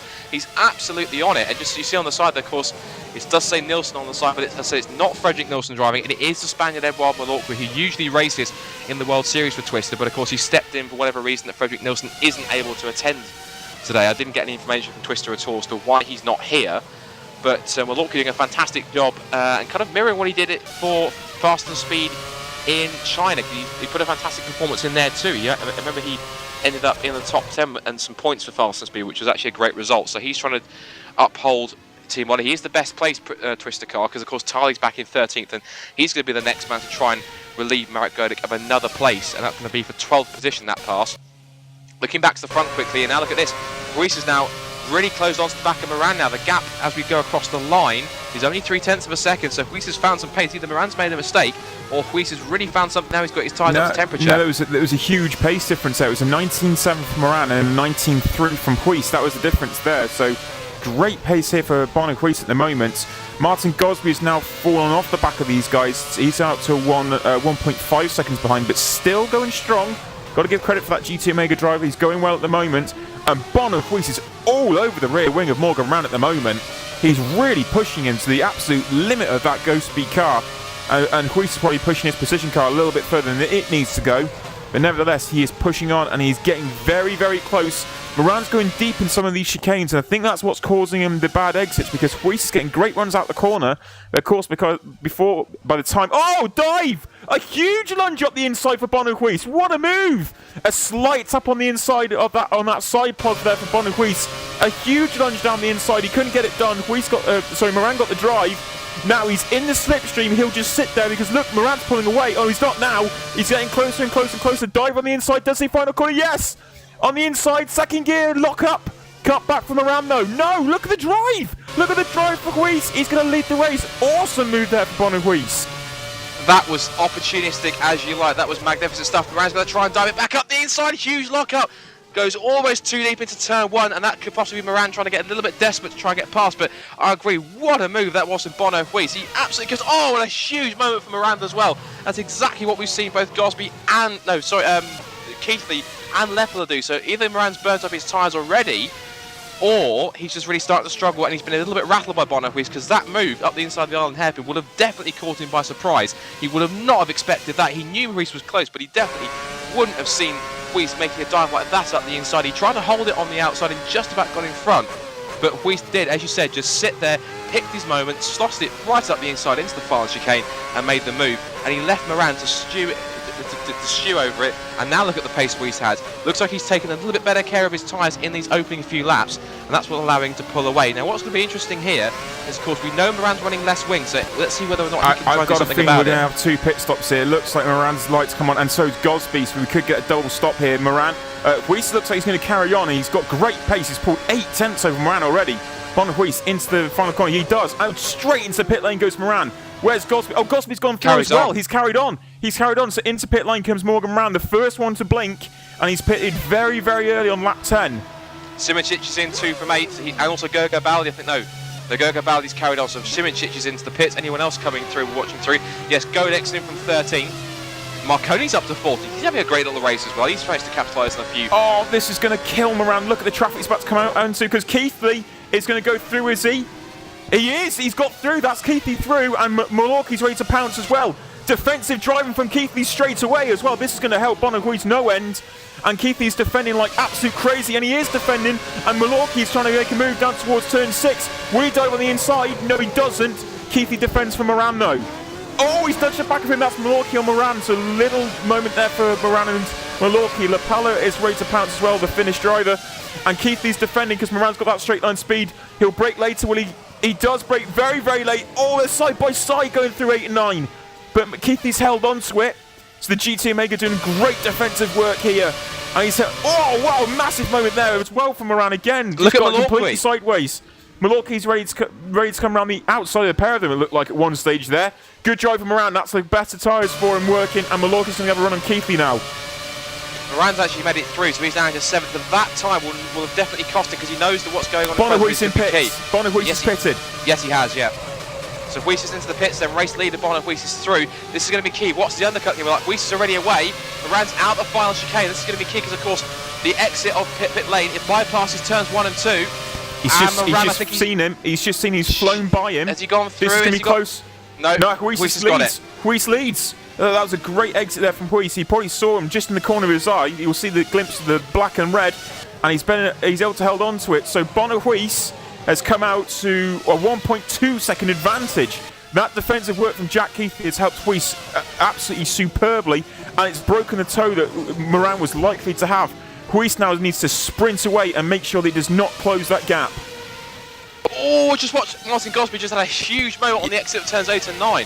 He absolutely has done. He just collects it all up, and Patrick DeWitt is now 3 seconds behind Gosby. But yeah, huge moment for Gosby there.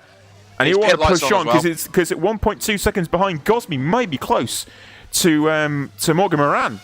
Well, Gosby's pit light's on, as is Patrick DeWitt's. I can't see Gergo Baldi's on yet. Calamaze has his pit light on, and Woodwiss is already onto the casino straight. So now we're going to see Gosby dive in, and yes, he does. So at this rate, it looks though, where's Morgan Moran? He's already coming up towards the braking zone. You can see Woodwiss just in front of him here.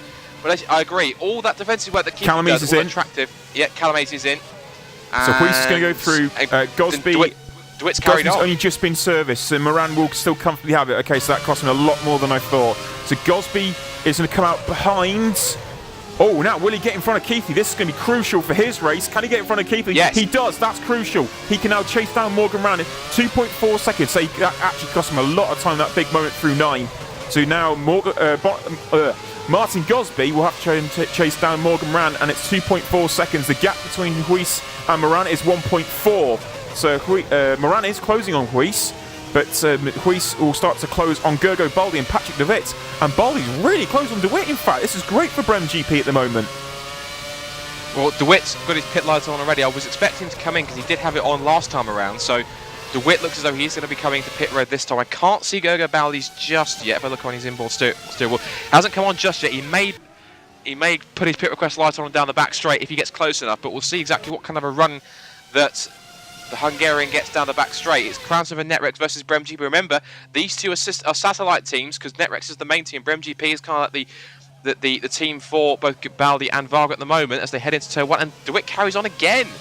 It's 2 laps now. His pit request light's been on, and he still hasn't made the trip to pit road. So either he's running a slightly better strategy, he's utilising his tyres a bit better. And so is Rasmus Talley. Yeah, Talley's in as well. So this will mean now Simoncic will sweep through into 5th in fact. Simoncic will go to 6th, Pushka's now going to go to 7th, and Calamaze is up to 9th. And Jack Keithy gets away, Rasmus Talley is in close proximity to him as Lapala sweeps through as well. So where is Keithy? Is Keithy going to be able to beat Lapala out the pits? We'll find out. It's going to be close. That's going to be very, very close between the pair of them. And Lapala's done it. So Keithy hasn't been able to get through, so that means now Keithy's back outside the top 10 again. He's on these now fresh tyres, but they're stone cold. Behind Gergo Baldi. He's come down towards turn 7 and 8, and he's braked later, and he has got the position, so he's gone up to 2nd place, and he's going to get the run straight away on Patrick DeWitt because he got a great run through 9 as well, even with braking later. And he's going to go up to the inside of Patrick DeWitt. Is he? Whoa! DeWitt defends. Wow, that's way too late defending. He came across way too late to defend there from Patrick DeWitt. That was almost lethal. I can't believe how late he decided to switch line. That's not something that you'd expect Patrick DeWitt to do. And now we've got Varga and DeWitt side by side. Woodwiss is now starting to pull away, and now Moran's going to try and put himself through the traffic. Oh, look at DeWitt! DeWitt spun! Oh my goodness! What was that from Patrick? I'm sorry, he's way more experienced to be doing something like that. Come on, that was insane. Patrick. He knew. I think what it was is he closed the speeds so significantly on Woodwiss. He tried to go around him and then hit the brakes. That was horribly wrong. He got that so badly wrong. And that late move to defend was insane. How late he switched the line. I thought he was just going to hold that outside and let Woodwiss go, and all of a sudden thought, nah, no Giants, I'm going to go and defend that line instead. That was crazy moving from Patrick DeWitt then. I'm not too sure what that move was going to pit lane as well. I'm sure that will be reviewed. Yeah, I really hate... We're really not trying to sound biased at all here, but that was something that really I would have expected someone experienced as Patrick DeWitt a move to pull off like that. I really thought he would have known better than to not only pull across like that on Woodwiss, but also to make a move like that. I think really he was too caught up in trying to defend from Varga to make sure he had track position going into the pits. But really, I guess if you're going into the pits anyway, it doesn't particularly matter too much. So really Varga hasn't pitted just yet, and now we've got Gosby's on the back of him. Baldy's the one that's carried on. Baldy was the one that was menacing Patrick DeWitt before that stop. He's going to have an attack now from Martin Gosby because he's getting very, very close to him. He does indeed. Gosby's going to go to the inside, and at least Baldy doesn't move under braking, and this time he's going to get that stopped, is he? Yes, he does. So Baldy's carrying on. It's a good pace here from Baldy at the moment, but Patrick DeWitt, where did he actually reappear and re-emerge? He's come up behind Rasmus Tally in 11th position, and Tally is now closing on Jack Keithley. In fact, this is over 10th position. Oh, 3 wide. What's DeWitt doing now? He's back in the pit. He's broken his front wing. DeWitt has no front wing at all. He's done exactly the same move. I need to see this because I need to see exactly what's happened to DeWitt. I'm not sure if it... Oh, no. But he's lost his front... Where did he lose it? Because I'm looking back on the replays here. He's lost his front wing somewhere. Did he not repair it in pit lane first time round? I thought he would have. I thought he would have done, but doesn't look like it. I don't think it has. I don't know. It hasn't repaired it. So for some reason they. Okay, so he's come back into pit lane again. Yeah. DeWitt is away, and he's going to come out in front of Kostadinov by the looks of it, as DeWitt re-emerges. But that's well, that's 2 of the poorest laps I think I've ever seen for Patrick DeWitt. There, that's some. Poor driving, and also I think he's just completely miscalculated that pit stop. Well, it's rather he's away again now, and he looks like he's straight back up to speed, so no further issue by the looks of it for Patrick DeWitt and that Crown 7 NetRex team, but Patrick DeWitt there, he's now got to make a recovery, and he's now 3.8 seconds behind, who's that? That's Thomas Mundy. Yeah, so he's going to close on the fast and speed car. Over 17th and 16th here, we've got Eros Mashguli for Pescara against Giuseppe Marconi. That's going on all over 16th and 17th at the moment. We're going to have a chip battle here between Zuheights Carbo also and Blair Disley. And Disley's gone up the inside. He has. Good move. Very, very late on the brakes there. And he goes past Zuheights Carbo. And now Marcel van der Linden, his teammate, is going to have a go at the Jasco Spain PSR car next. It dives to the inside, does he? Not quite. So good work there from Blair Disley, and he is up to 12th position. Marek Godek is in 11th, Jack Keithley in 10th place, Rasmus Tally 9th, Vila Pala in 8th, Ivor Calamise in 6th with Filip Pushka, very close to Simončić at the moment, that's for 5th and 6th positions. Gergo Baldi is in 4th, yet to stop though, isn't he? Yes, he's yet to make a pit stop for Gergo Baldi, with Martin Gosby 3rd place, Morgan Moran and Bono Huist split by just under a second.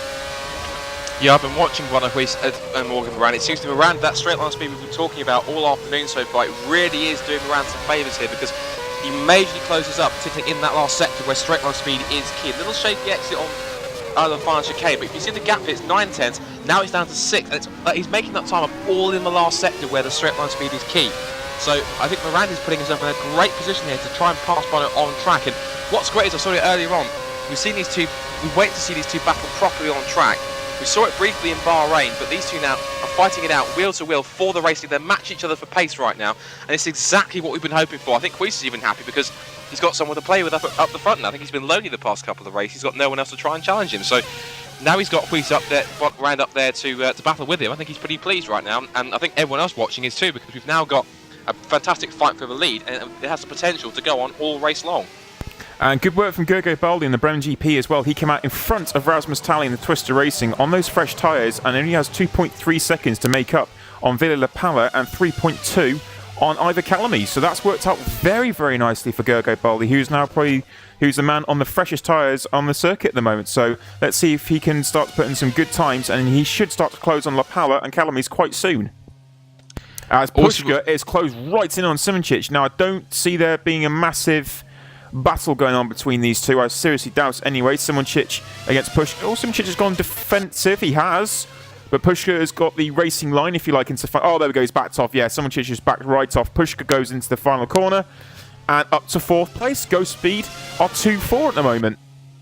And obviously, it's not real surprise, of course, remember, because Astra Racing are a satellite team to Go Speed. So Simončić will obviously, that would have been obviously default. He couldn't have really battled with Pushka or Moran for that factor at any point in the race too much, because of course he doesn't. Of course, they are the sister team, and they don't want to trying to compromise their run towards the front. But Pushka's having a great race this afternoon. He's really coming alive in this opening third of the season. He's having a fantastic run in 4th.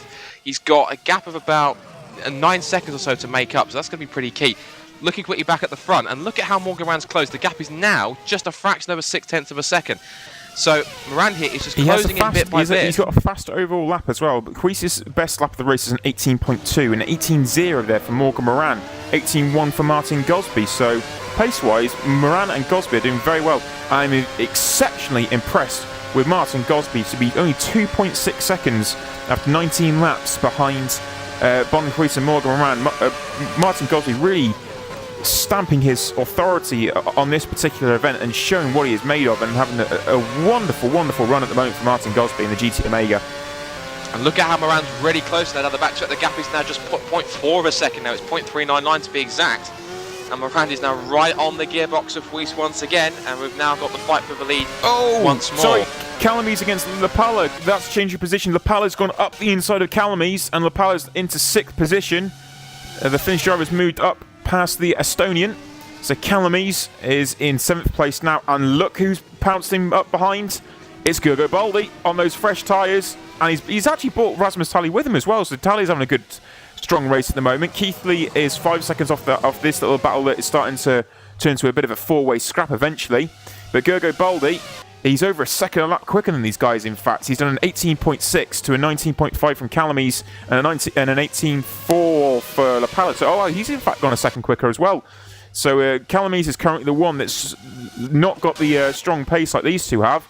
So there could be a Brem GP steaming up past a Precision fairly shortly, because Lapala is scampering away. And a great run through 9 there for Gergo Baldi on the back of either Calamies. Can he brake later into the hairpin? He can.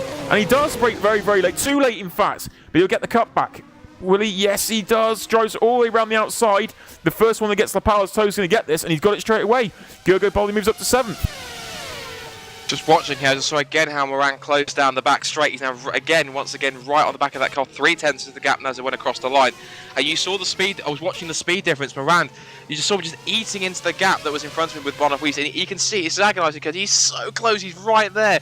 But of course, we know in FSR, catching Huis is definitely one thing in itself. But passing him is completely another. And it's not often we get to see Huis passed so easily. Of course, we saw it earlier on.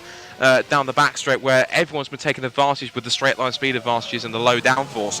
And the gap has now decreased by a couple of hundredths again, so it's now just under 0.3 of a second. And Moran is right there, and he knows this could be a prime opportunity. If he can get himself a great run, as is key here on this circuit, out of the hairpin and down the back straight, he can get himself close enough to potentially make an attack into that final chicane. Huis locking up again. That's the second time he's done that in 2 laps now.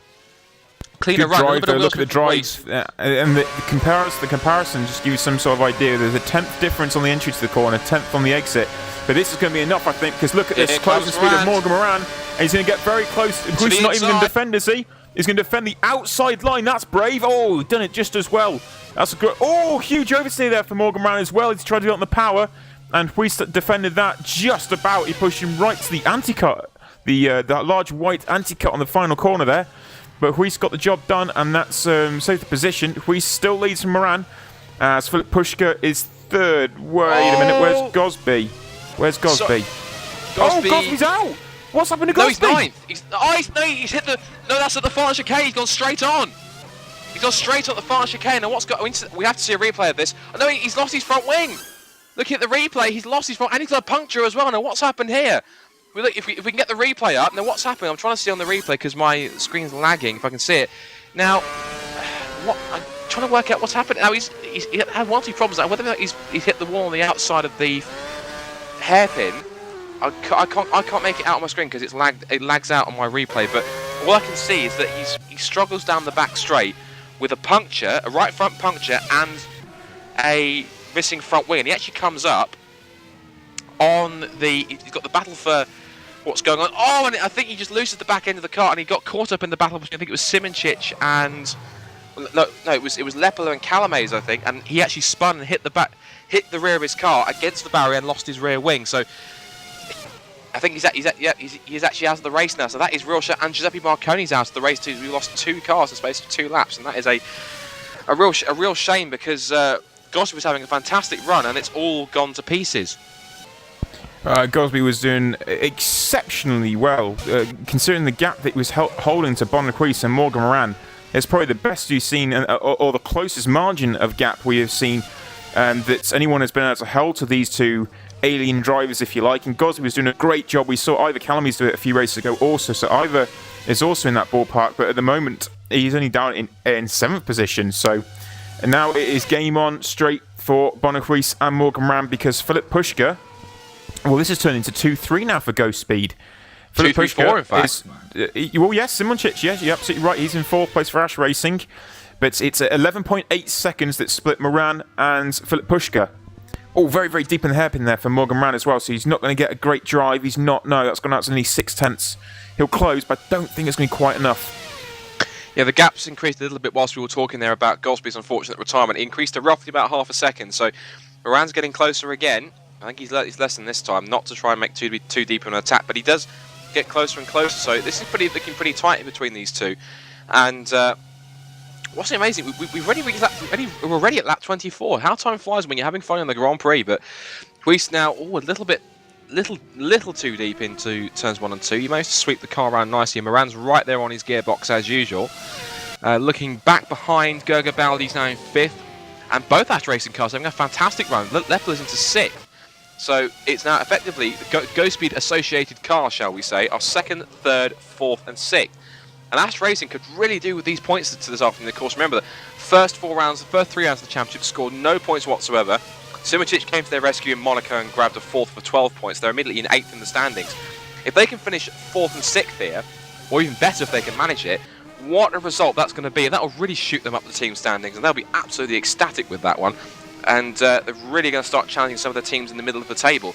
Calamies behind has got Rasmus Tali all over the back of him. And we've got just behind them as well, we've got Godek. He's passing Zoo Heights Cabo. He's right on the gearbox. He almost wants to. He's almost got his nose stuck underneath. He's on the grass. Oh, that was close. That was all Godek's doing. I think he ran a little too wide. That wasn't Cabo defending, because Cabo held his line perfectly. So Cabo did nothing wrong, but he can't. There's nothing he can do right now as Godek sends the Piscara up the inside of the Jaakko Spain PSR and into 13th place. Covers the line well and moves through. And Moran's taken the lead. Moran has taken the lead. That must have been down the back straight. No, they're side by side into turn 2. Pushes Woodwiss out wide, and Moran takes the lead of the Canadian Grand Prix. I have to see that on the replay, and he did it in the final chicane. He did it before the final chicane. They were side by side, and what a drive he got out the final corner.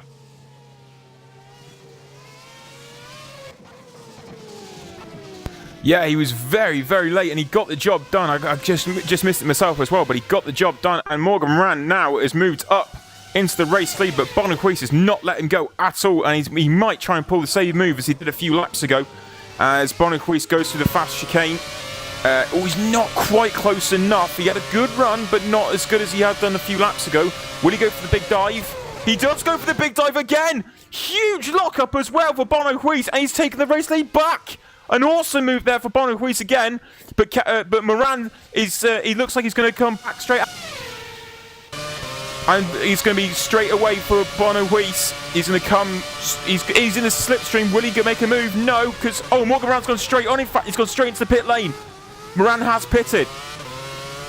Well, I thought for a second that Moran wouldn't get it stopped, because that was incredible. He looks though he's just about managed to get it stopped up. He was just trying to anchor that car up, so that was incredible. So that's going to give Moran track position. Of course, he's going to try and grab himself an undercut, I think, in the second stop now. So he pits on the end of lap 25.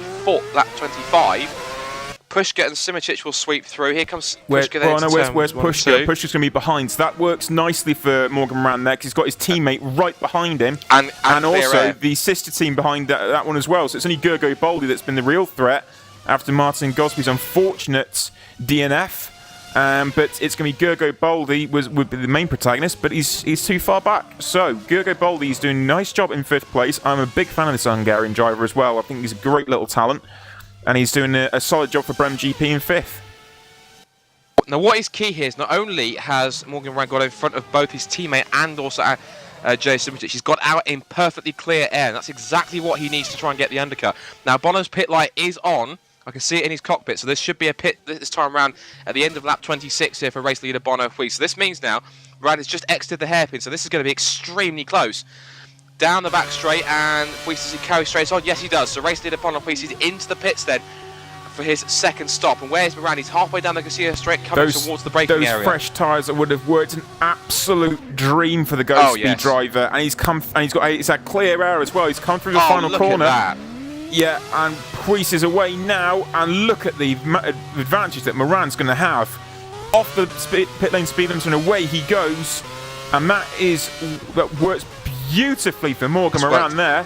And that is 2.3 seconds that's worked out to.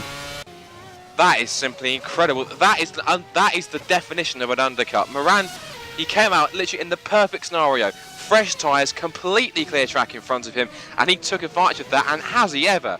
Look at that, he was only a couple of tenths in front. There's been a few other pit stops there as well. Filip Puška made a pit stop as well. He's come up behind Ivar Kalamies in 6th position, and Simoncic also stops at the same time, and he's come out right behind Filip Puška as well. So those two are pretty much as they were before. And it's going to be those two closing in on Ivar Kalamies and Rasmus Tally. Rasmus Tally in the Twister having a good race, a solid race at the moment. As Gergo Boldi now currently sits in 3rd.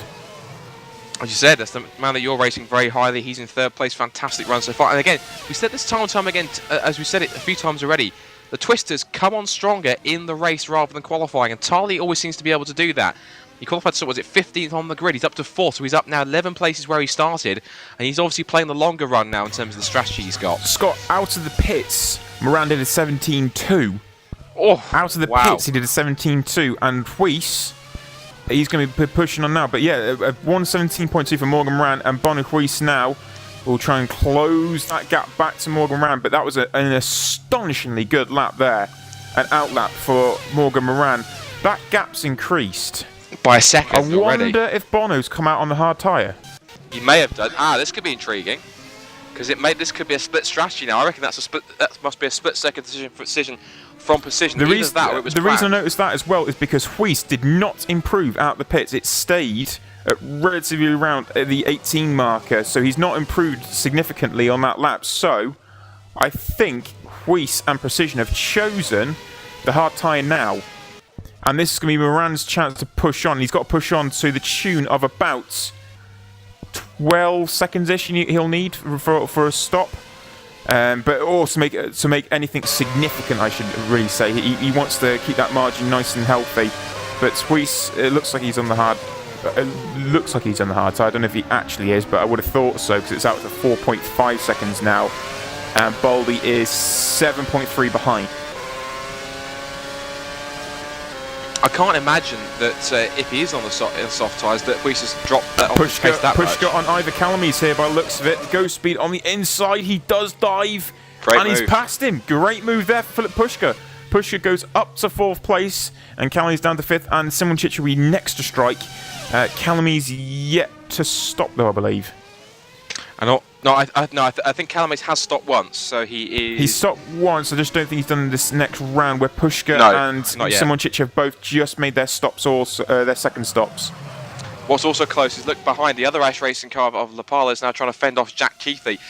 It's a bit of a low-key afternoon for him so far. Keithley not really on the same pace he has been in the past few races, which is a little unfortunate to see. And Tarly's dropped back, so obviously he's just pitted from what was 4th, so he's now down to 9th. That's not worked out too bad for Tarly, in fact.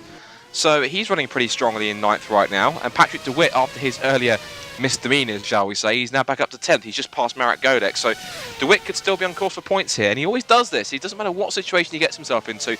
He always finds a way to claw himself back into the points-paying position. So good job from DeWitt.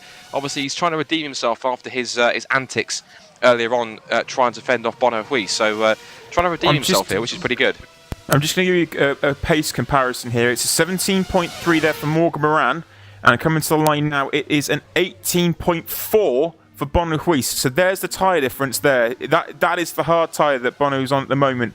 A 1:18.4 on those harder tyres, and a 17 for Morgan Moran on those soft tyres. So they split the strategy, and they've decided to do it earlier rather than later for Precision. And it's going to be a case of now can Morgan Moran push on to build that gap. Oh wow, I've just seen something else while I just popped. I saw that the positions changed on my screen.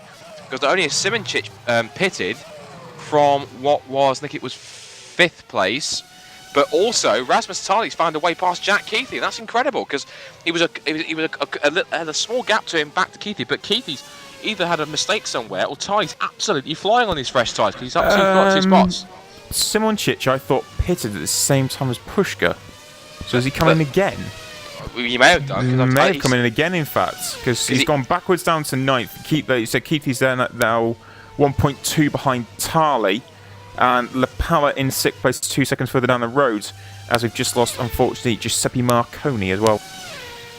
Marconi was actually out quite a way away. That was he was quite out 21. Quite early. Yes, you're absolutely right. But There. So he's gone now though. But we have lost the other fast and speed, which is Thomas Mundy. So both fast and speed cars out of the race. They will get no points this afternoon, which is rather disappointing. And that adds to the 4 cars we've got out. So Mundy, Marconi, Martin Gosby, and also Peter Varka, who was out on lap 3 due to suspension damage. Obviously, he's had a mistake somewhere or made a collision. So whatever the cause was there, it hasn't really worked out for Varga. Of course, the Brem GP car of Jaakko Baldi currently 3rd. As you said again, fantastic run so far. This is great for Brem GP. If he can get himself into contention for a podium place, this would do Brem GP's championship chance in the constructors no end of good. Absolutely. Morgan Ran is the race leader though in the Ghost Speed. He leads the way from Bonahuis in 2nd place. The gap is at 7.2 seconds. Gergo Baldi, he is in 3rd place for Brem GP with Philip Pushka. He is in 4th place for Ghost Speed. Ivor Calamise is in 5th with Lapala in 6th. Tally 7th, Keith the 8th, Simoncic 9th, and DeWitt in 10th. But Marek Godek is getting very close to DeWitt. Yes, we saw this, of course. DeWitt got past Godek earlier on, and always tries to make a pass into 8 and 9, a little too deep under brakes there, and almost ran into the back of the net Rex there. So Godek is looking pretty racy at the moment, but that has cost him a few car lengths there and a little bit of time to the back. But Godek closes back under braking, tries to get the undercut through the hairpin as he took a wider entry. And now as they run onto the Casino Straight, what kind of toe can Godek here get down the Casino Straight? So DeWitt then in the black and red Netrex car, behind him fending off Godek in the blue and white Pescara machine, just behind the 11th. They head down towards chicaning. DeWitt's actually going straight on into the pits, so that's from 10th. So obviously he's pitting again, and thankfully this time he hasn't gone Banzai style this time like he did the last time, so he's been a bit more sensible. Yeah, looks like we've got game on between Lapala and Calamise, sorry. Calamise and Lapala. This is over 5th position, and Lapala is getting very, very, very close to Ivor Calamise's Precision Mode Sports car at the moment. So Calamise in 5th with Lapala in 6th, and Philip Pushka in 4th place. He's closing on Gergo Baldi. He's 1.6 seconds behind, but Calamise is trying to defend now from Villa Lapala. And that Ash Racing car against Precision looking pretty menacing at the moment. And again, we reiterate, Ash Racing have a very strong outing at the moment. I'll tell you something, talk about strong. You look back to the battle for 8th, and Keithy really is not having a good afternoon today. He's actually coming under pressure from Zernin Simoncic, who's all over the back. I think we're going to have a pass here, sorry Scott, because it says Lapala on the back of Ivar. He's going to make the pass around the outside. He has done, straight round the outside. He's just left him for dead. He's got absolutely no answer for it. So, and Lapala has gone up to 5th with a huge oversteer out the final corner as well. Same for Tarley as well on the exit of that one as well. And Simoncic has got past Keithley. So Ash Racing, the team on the move right now. This is fantastic. 5th and 8th right now.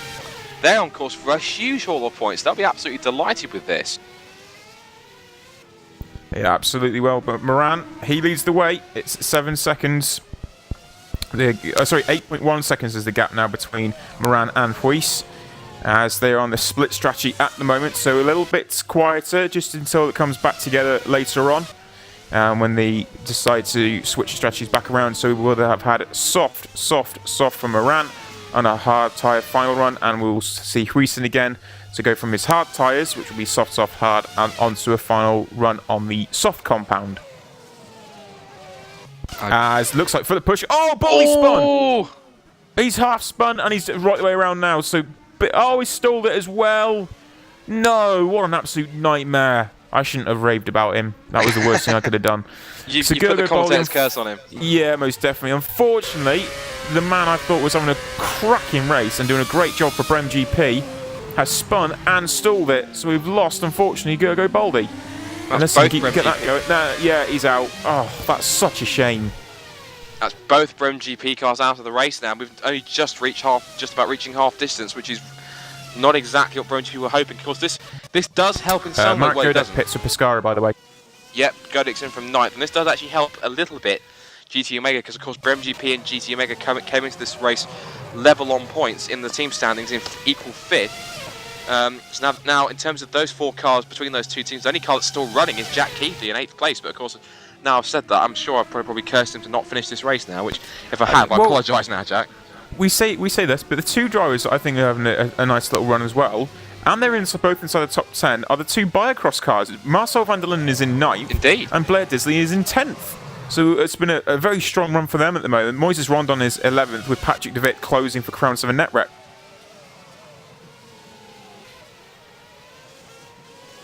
They are indeed the holding station.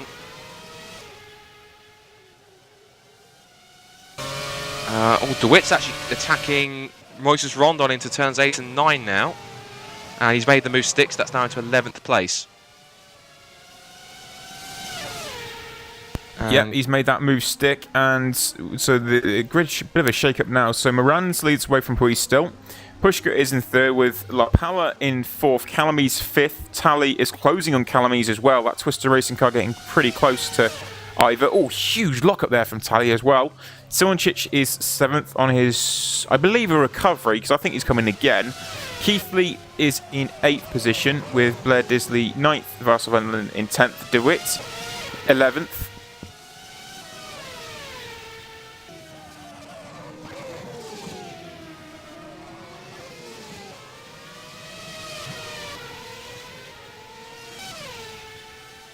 Apologies, I think I just cut out a little bit there. But yes, Mashili is in 14th place.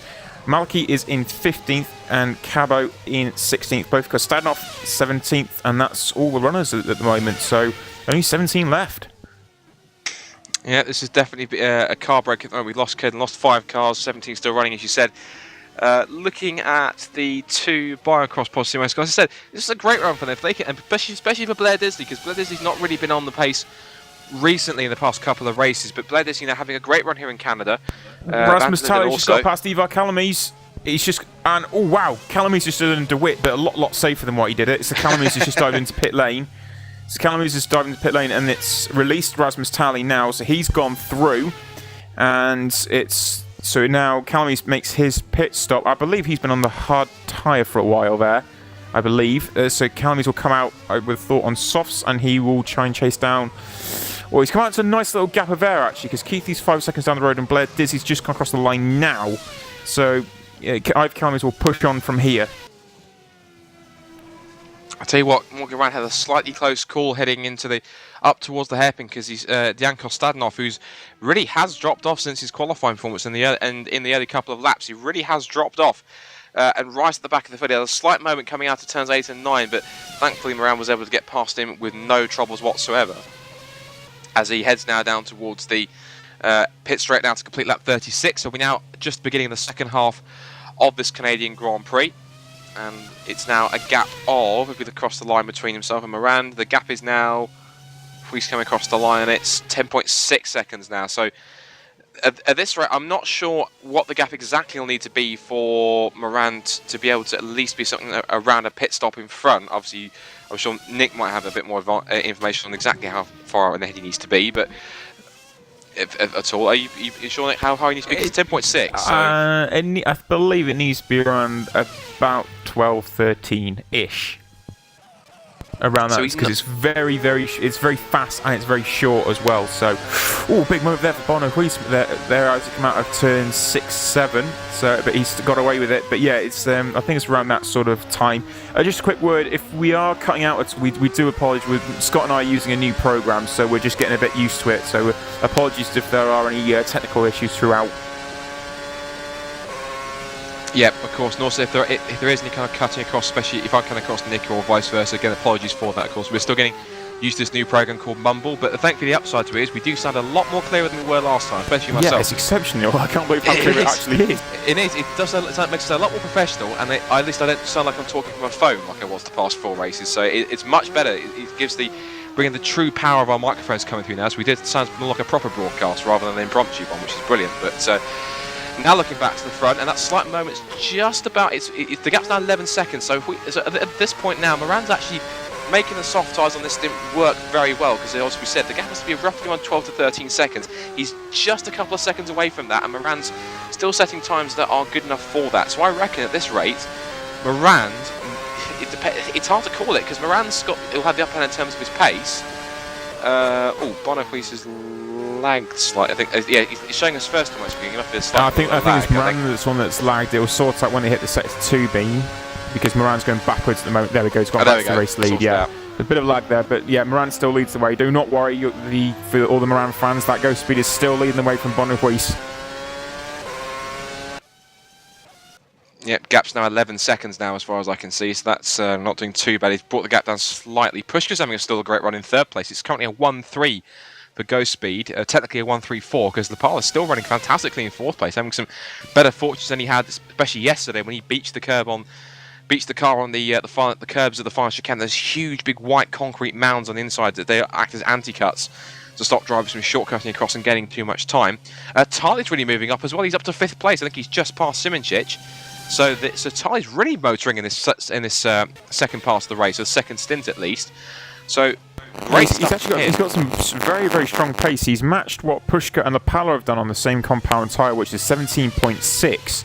So yeah, Rasmus Tarly's having a good run, but Simoncic I think is the quicker driver at the moment. He's on a 17.5 and going quicker than what Tarly is at the moment. As Calamise is pushing on now as well on those fresh tyres.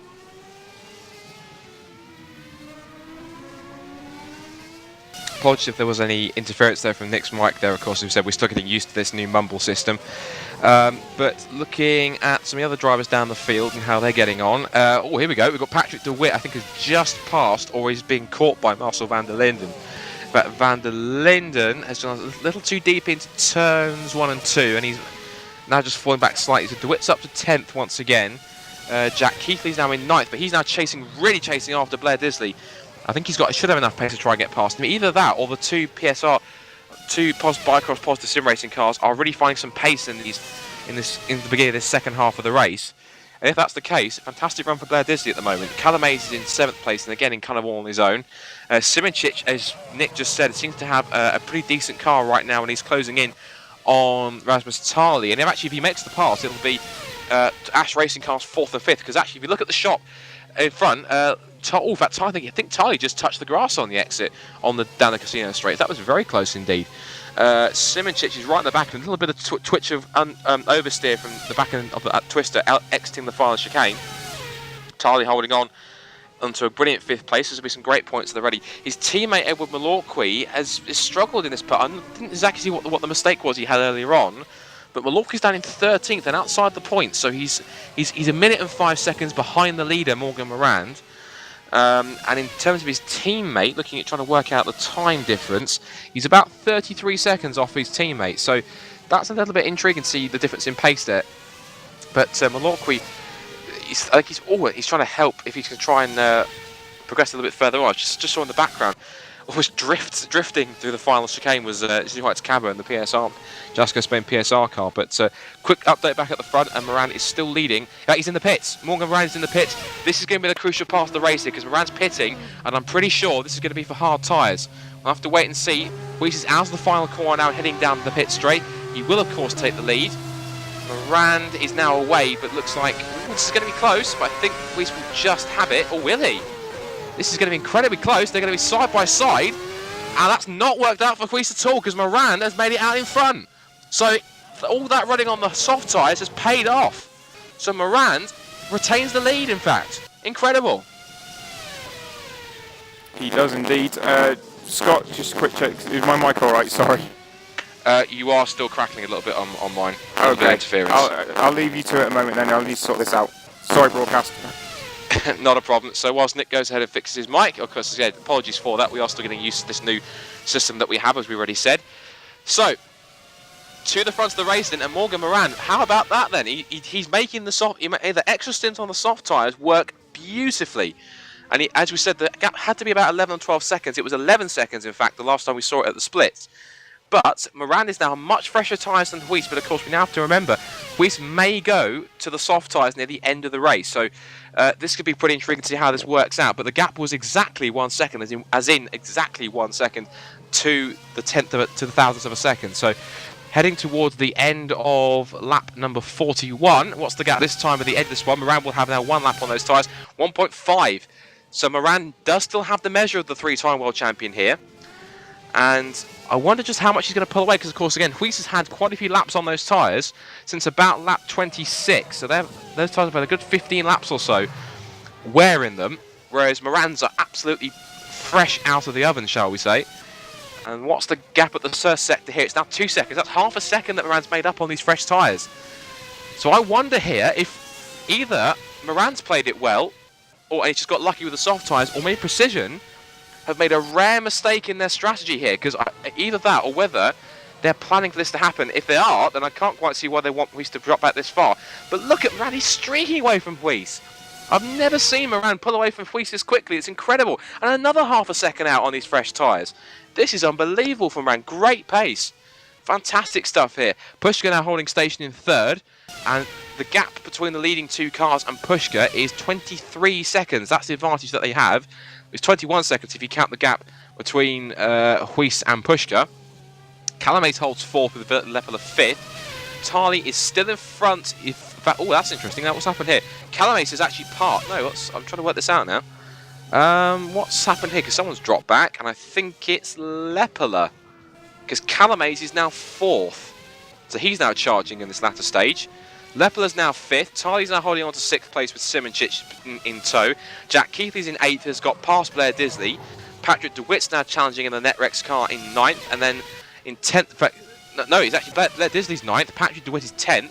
Godek's 11th. And Marcel van der Linden has to have pitted. Either that or made a mistake, because he's down in 12th. Malorqui's down in 13th place. Ahead of Zoo Heights Cabo in 14th for Jaakko Spain PSR. Eros Masculi again having another below average race at this rate. It's really disappointing to see Masculi struggling at the moment, but 15th in the second Pescara car. Moises Rondon is 16th, and we've actually lost Dejan Kostadinov through all of that, so that's rather unfortunate. So another car has gone down to that one, as Lepela is now giving the big hurry up to Ivar Calamace here through turns 6 and 7. So Ash Racing really coming on strong here after their poor fortunes. They really are just making up for lost time right now.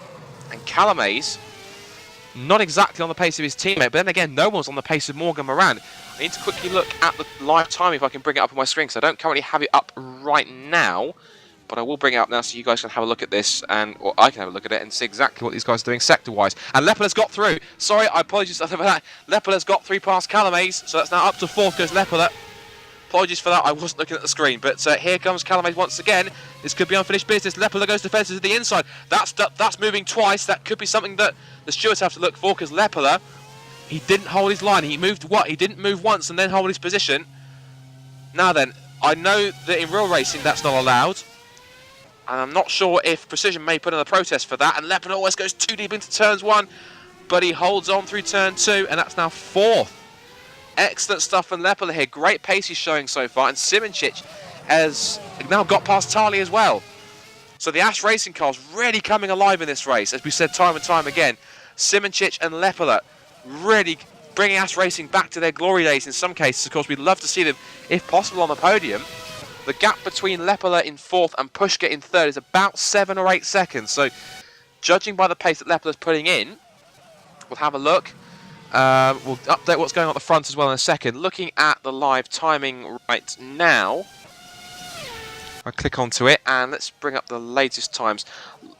Last time around, in fact, look at Morgan Moran's actually just set the fastest second sector of the race. The last lap time around, in fact, it's the fastest lap of the race, a 16.4 from Morgan Moran.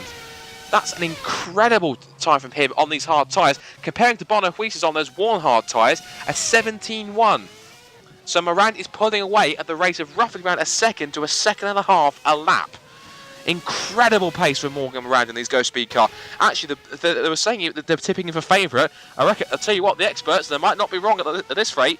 This is great stuff for Moran. And of course, remember, Puig has got to pit again, of course, to switch off those hard tyres. So when he has to pit, of course, Moran will extend his lead even further. So Bono Huis here looks as though pace-wise is being systematically beaten right now. And it's something we rarely see, because Moran is really taking the fight to him. What's the gap? It's 6.9 seconds at the second split. So, I'm looking at those sector times. In comparison, he was 4 tenths up in Sector 1 was Moran compared to Huis. Sector 2 will come up in a second. Another 4 tenths up, so already he's 8 tenths up already on Bono Huis, as Miranda now puts it across the line to start that 46. And that lap last time around, if I bring it on my screen that I can see, was a 16.7. And back to Bono Huis's, and that was in fact a 17.9 again. It was pretty much exactly the same lap time, but it was different by 1,000. So 7.3 seconds is the gap.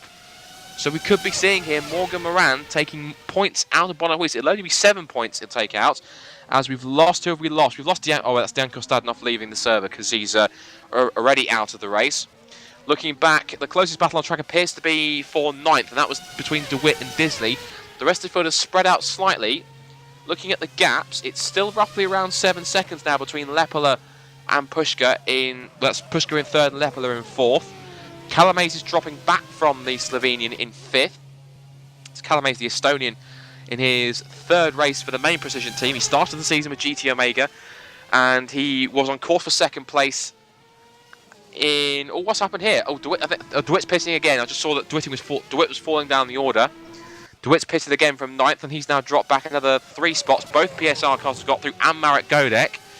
And he's just beaten Edouard Malorque as the pit. So Patrick DeWitt exits from his stop in 12th, ahead of Malorque. And I wonder if he's on the hard tyres to run to the end, because that could be a possibility. Now, Huis is coming across the line in 2nd. I'll get back to the rest of it in a moment. It's 8.3 seconds the gap. So this is pretty intriguing to see how Huis is going to respond here, unless he goes onto the soft tyres for this final stint. Unless that's what he's trying to do to eke them out, eke these hard tyres out as much as he can. But we'll have to wait and see. So but we're back down as far as Kalamays, who's actually got past it. He's actually got... No, that was Lepala going past Simoncic. Past Kalamays, sorry. So right, Lepala's 4th. Kalamays is now in 5th. Simoncic now is in 6th place in the second-ass racing car and chasing after the second of the precision machines. Tarley pits from 7th. He's into the pits right now. This will give Jack Keithy on-track position. And behind is now Blair Disley and Marcel van der Linden in the 2 Bicross positive cars, still running in 9th and 10th, with Marek Godek in close proximity in 11th. He's actually weaving around a bit, so maybe he was trying to get his tyres up to temperature. Maybe he has just pitted. So Tarley exits out of pit lane after his stop, and he will come out just in front of Blair Disley. Indeed he does. And Malorque, meanwhile, is still 13th. So closest battle now appears to be for over 14th. This is Cabo and Masculi into turns 1 and 2. Masculi locks up slightly as they run through what's called the Virage Senna, or the Senna corner. And into turns 3 and 4, huge curbs on the inside here. And Masculi using all of them and then some, using the curb and the inner kind of blue AstroTurf on the inside of that, and he's getting very close indeed. The Italian pressuring the Spaniard as they run through turns 6 and 7. It's, as we said, key to get for a good lap run this corner here. You have to really just hook your inside wheel onto that curb, so it kind of pulls you around like a railway line as it does. And running down towards turns 8 and 9, Masculi's getting close, but not close enough as they head through. Masculi's definitely showing a bit more pace compared to the Jaakko Spain PSR car in these latter stages, thinking about possibly a move towards the hairpin, but he wasn't able to pull alongside. He wasn't in the toe close enough. Slightly tighter exit from Cabo, that's probably compromised him slightly. Masculi will have the run down the casino straight. This is going to be, of course, for 14th place, outside the points. But if Masculi can try and improve his pace here, that'll be a bonus for Pescara. Pulls to the inside, diving up into the final chicane, and a beautiful pass. Miros Masculi to take 14th. It's not for points, but it might not be over just yet, because Cabo's saying, hold on, sunshine, this is not over. Up to the outside, almost gets squeezed onto the grass. And Cabo getting very ambitious there, almost forced Masculi to run too deep. But the Italian gets it stopped in time, and he's up to 14th now. Now ahead, what's going on at the rest of the field? Well, let's see now. The gap now to the front is 10.5 seconds now. 10.9 in fact as Huis goes across the line. So Huis really is losing time right now, but maybe he's hoping that on the... I'm not sure really, because if Huis goes onto the soft... If he's trying to plan to eke these out onto the soft tyre, I can't see how that's going to work, because if he'll have to go onto the hard tyres again. And at this rate, of course, Huis will have to stop again, of course, and then Moran will have to. Another 13 seconds, that's going to bring Moran's lead to roughly on 20-odd seconds at this rate. So I think, for the moment, I think Huis has played this wrong.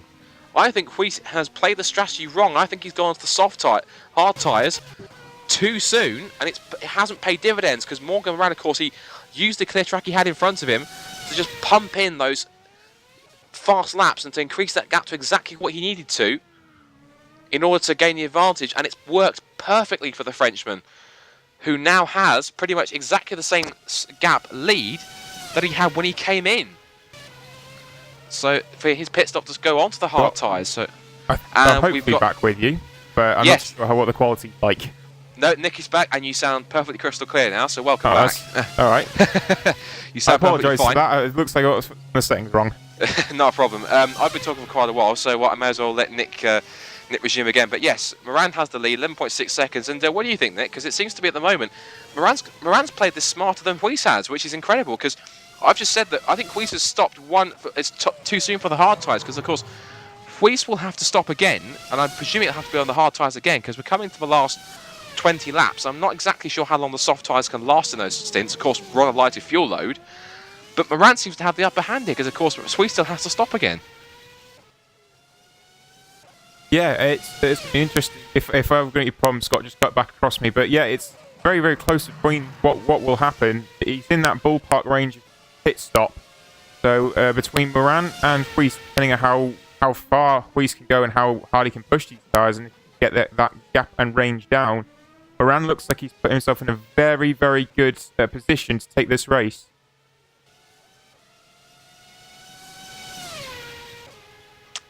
Still one or two problems slightly for Nick, so again, apologies for that. Hopefully you can get them sorted as quickly as possible to try, so we can get him back to full commentating strength. But at the moment, just trying to get used to. Oh, Moran's in! This was unexpected. Moran's back into the pits now. Now what's going to happen here? Because Moran's going to head in. Is that onto the soft tyres into turn 1 or 2? Moran's come back out again. And this is incredible, because Moran's... surely that was on the soft tyres, even that we went onto the hards again. This is quite intriguing now. I wonder if that was Moran actually onto the soft... Yeah, well, Moran was on the soft tyres again, of course. He was on the... He must have gone onto the softs again. And I would probably think now that Moran is now on the... He must be on the hard tyres now to the end. Surely. Because Woodwiss now... It's twice now Moran's pitted and come back out in front of Woodwiss. So... Now we wait and see when Woodwiss makes his final stop, because I'm sure he's going to have to be a final stop, and I'm pretty sure he'll run to the end. I would like to think that Moran has switched to the hard tyres, and that means he won't have to stop again. So really, Moran's pace has been good enough to pretty much pull out and then get back out in front after stopping twice in front of Woodwiss. So he really has played a trump card here against Precision. And it's looking good for Moran's second win of the season. And Woodwiss is actually in. And the gap itself was 1 second. So now I wonder now, there's 19 laps. And what's going to be intriguing, is Bono going to go onto the soft tyres now? How's Moran? Well, he's away and gone. And Pushka's only making his way through the final chicane. So this is not going to be, Woodwiss will not lose second. But we'll have to keep track of what the gap is. It's 13.5 on my screen. I can see on the timing beam for that first sector. And now we'll see what goes on here. And what's intriguing is that if this is on the soft tyres, of course it's a lighter fuel load. This will come towards the end of the first sector, and it's now 13.1. Now then, if this is what we think it is, if Moran is on the hard tyres and Woodwiss has gone onto the soft for these last 19, 18 laps, the gap is not actually big enough, really, if Woodwiss closes as quickly as he could do. And what's the gap at the end of the stripe? It's still 13.1 seconds. So it's a little bit hard to judge here as to exactly what everyone's gone on to. But Moran carries on. Nice clear track in front. We can't see any cars really in front. Masculi's just pitting in now from... he's now down to 15th. And it really is going to be a fascinating end to this Canadian Grand Prix. It's exactly who will take the victory. Right, Woodwiss comes across the line. What's the gap this time? It's now 13.3. So Woodwiss isn't actually making any inroads just yet. So I think maybe Woodwiss has gone back onto the hard tyres to end this race. So right now it looks as though so far it's game, set, and match for Morgan Moran. But don't count your chickens too much, as I think Calames has just pitted. Oh, Lepela spins at turn 1. Lepela spins. He has a half spin at turn 1 and just about gets it going again. in front of teammate Jerne Simoncic. That was extremely close. So Calamaze has pitted there. That'll be his final stop, but he'll go to the end. This now puts Keithley and Tarley in front of him, just in front. Oh, does it? Yes, it does. Keithley all goes side by side, and Calamaze cuts right round the outside of the twister. And Calamaze now right onto the back of his sister teammate of Keithley. So Keithley managed to jump Calamaze. Tarley almost did, but Calamaze had the line exiting, and Tarley almost runs into the back of his fellow Estonian as they thread their way through turns 6 and 7. Calamaze on the back of Keithley to the inside down towards turns 8 and 9. But the Brit is holding the line well. And Tarley's right there. He can pounce whenever he needs to. This fantastic trio of cars. It's the closest battle on the circuit right now. Calamaze now goes to the inside once again, trying to force Keithley to try and outbrake himself. And oh, hits the back of Keithley. And it's a concertina effect, because then Tarley clipped the back of Calamaze's car, but everyone keeps their front wings, which is incredible. Now, whether there was any damage, whether it took nose damage at all, either Calamaze or Tarley, we'll have to wait and see. But Keithley now is going to try and pull in the slipstream down towards the final chicane, and in fact, Keithley dives into pit lane to give 7th place back, 6th place in fact, because who else has pitted? Lepela's into the pits. And also, it must have been Simoncic as well. Yes, so both Ash Racing cars are in. So this now promotes Calamaze into 4th and Tarley into 5th. So this has worked out beautifully for both Calamaze and Tarley. And both the Ash Racing cars have really slipped back, especially Lepela. And that mistake he made was exactly the reason why he's back out behind these guys. And looking back behind the rest of the top 10, we've got Marcel van der Linden. Fantastic run so far in 8th. I'm not sure if he's yet to pit once more. I think he is supposed to be pitting again for the final time. Marek Godek could get a couple of points on his World Championship debut here in 9th. And Patrick de Wit's in close proximity, not too far behind in 10th, and trying to close in the net wrecks. And Keithley's out of the race. Now then, whether that was an engine failure, well, Moises Rondon's out of the race too. Jack Keithley, what caused that? He looks did he just stop, or did he hit the barrier? No, he's hit someone in the pits. That's what it is, we've been told. Now I'm trying to rewind to see exactly who he hit. Was it one of the Ash Racing cars? I think it was. It was with Lepela, I think. Yes, it was. He cut across Lepela when Keithley was trying to get into his pit box, and he stalled the engine as a result. So that is both GT Omega cars out of the race for the 2nd race in succession. And that is terrible. So effectively, the battle between Brem GP and GT Omega in the point standings will remain level, and it will not change whatsoever. So that's going to be a real intrigue to see exactly how that's going to work out. Now then, teams that are going to benefit from that behind is looking at the standings. If I quickly bring it up, in 5th place, let's see behind. Well, Pescara will get a couple of points, but they won't be able to do anything. Ash Racing are going to be the big benefactors, because they will currently running in 6th and 7th. No, 5th and 7th in fact, because Simoncic has got past Tarley. He's absolutely flying now, because he's now right onto the back of Calamaze already. So Simoncic on course for another great result and another great drive. Looking back at the second times, I did see that Bono Huis is running pretty quickly. In fact, he's actually running quicker right now than Morgan Moran, but only by a couple of tenths. He set the fastest second sector of anyone last time around on lap 54. No, lap 55, sorry. We're on lap 56 right now of 70. So heading into the last 15 laps, and at this rate, Huis is not closing in quick enough to prevent Moran from taking the victory. Just quick an update, if you're wondering where Nick Rowland's gone to, he's had 1 or 2 microphone issues, and he has, I think, possibly restarted his system, or just exited out of Mumble for a while to try and reset some of the settings. So it's just myself riding solo in the commentary box right now, so hopefully you are enjoying the commentary and the coverage as we go through. Gap between Moran and Huis is now pretty much 13 seconds exactly, as Moran now heads on to lap 57 now. He's just cleared Eduard Malorca and Eros Masculi. And let's see what the gap is as Huis comes across the line. It is 13 seconds dead, exactly, 13.000. So, looks as though at the moment Moran and Huis are matching each other in terms of lap times, because they're pretty much on tyres that have exactly the same amount of life in them. So right now, unless, again, I really don't want to put any misfortunes on Moran, but unless something happens to the Frenchman, this is pretty much all set in stone, I feel, for Ghost Speed to take their second win of the season. And Jack Keith is now left to server, so unfortunately that is him out of the race completely. We've lost 8 cars this afternoon. We've lost Jack Keith just now after an incident in pit road. We've lost Moises Rondon for an engine failure. Kostadnov's out of the race for whatever reason. Gerger Baldi spun and stalled at the island hairpin. We had Thomas Mundy out with suspension problems, an accident for Giuseppe Marconi. Martin Gosby was out after problems as well, and Peter Varga didn't make it past the 3rd lap, also with suspension troubles. And just from watching Huis in the past couple of corners, a little bit ragged on the exit of turn 9, and again he was locking up. Almost like the rears were locking up to try and help rotate the car around the corner, which is pretty clever if he's trying to do that.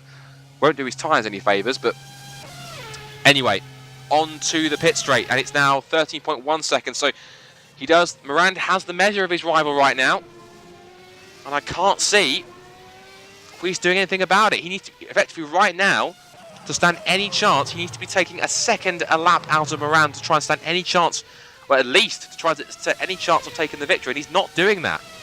He's only taking bits and pieces, tenths and hundredths out per sector, and it's not enough in my opinion. So Moran is just hoping and praying that unlike last year, his brakes hold out until the end. And I'm pretty sure they will, although that last time around, Huis might be listening because he's taken out 0.4 of a second on Moran in that first sector alone. So I wonder if maybe Huis is starting just to dial it up a bit more now, but he's only taken just a few hundredths out in the second sector. So while Huis is quick, it looks as though strategy-wise and pace-wise, in fact, he has been outsmarted by the French Grizzly, as he's called. The French Grizzly has outwitted the Flying Dutchman. I wonder how many more kind of nicknames I can get away with before I start getting complaints in the forums. But nonetheless, Huis comes across the line. It's now 12.8 seconds, so we can pretty much leave the battle for the lead at the moment because nothing's really changing too much there. Now, what's the closest battle back on track? As far as I can see, it's between the battle for 9th, and that's now between Lepela. Oh, in fact, Lepela's actually, he stalled. And he's off at turns 8 and 9. There was their contact with Marek Godek, I wonder.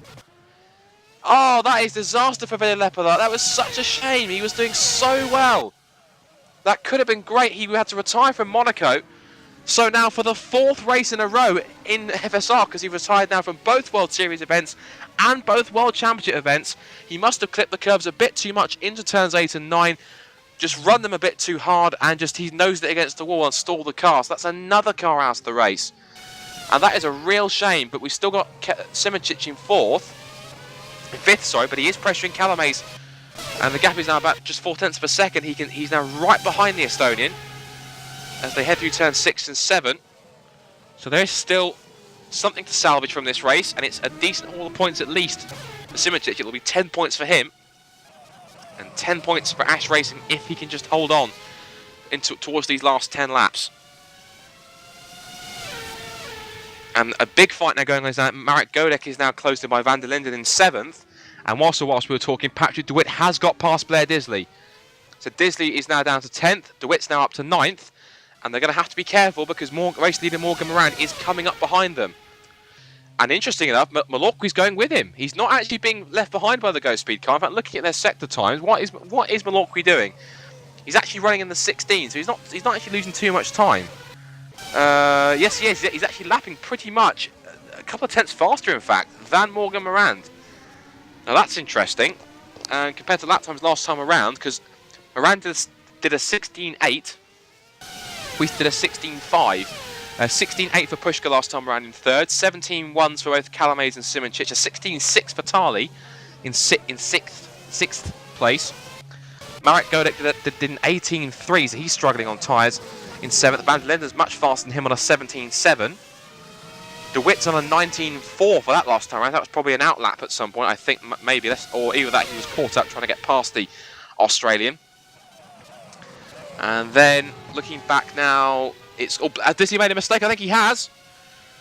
Disley made a mistake, either that or he was pulling out of the way from Moran, which he has now. And the race leader continues on his way. Next he's going to try and move his way past Patrick De Witt. This is now actually Malorqui's now right to the back of Disley, and that's going to be for position because Malorqui is 11th, so he can smell a championship point here.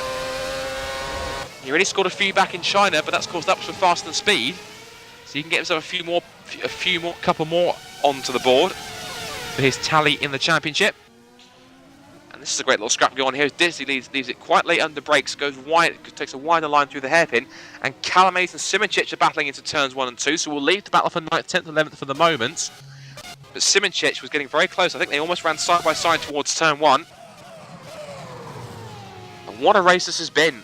Plenty of events, plenty of overtaking we've had so far.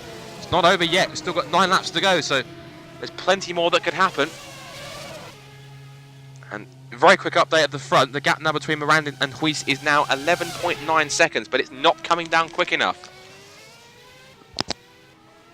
So now we should be watching the battle of the 4th now. Calamaze and Simoncic.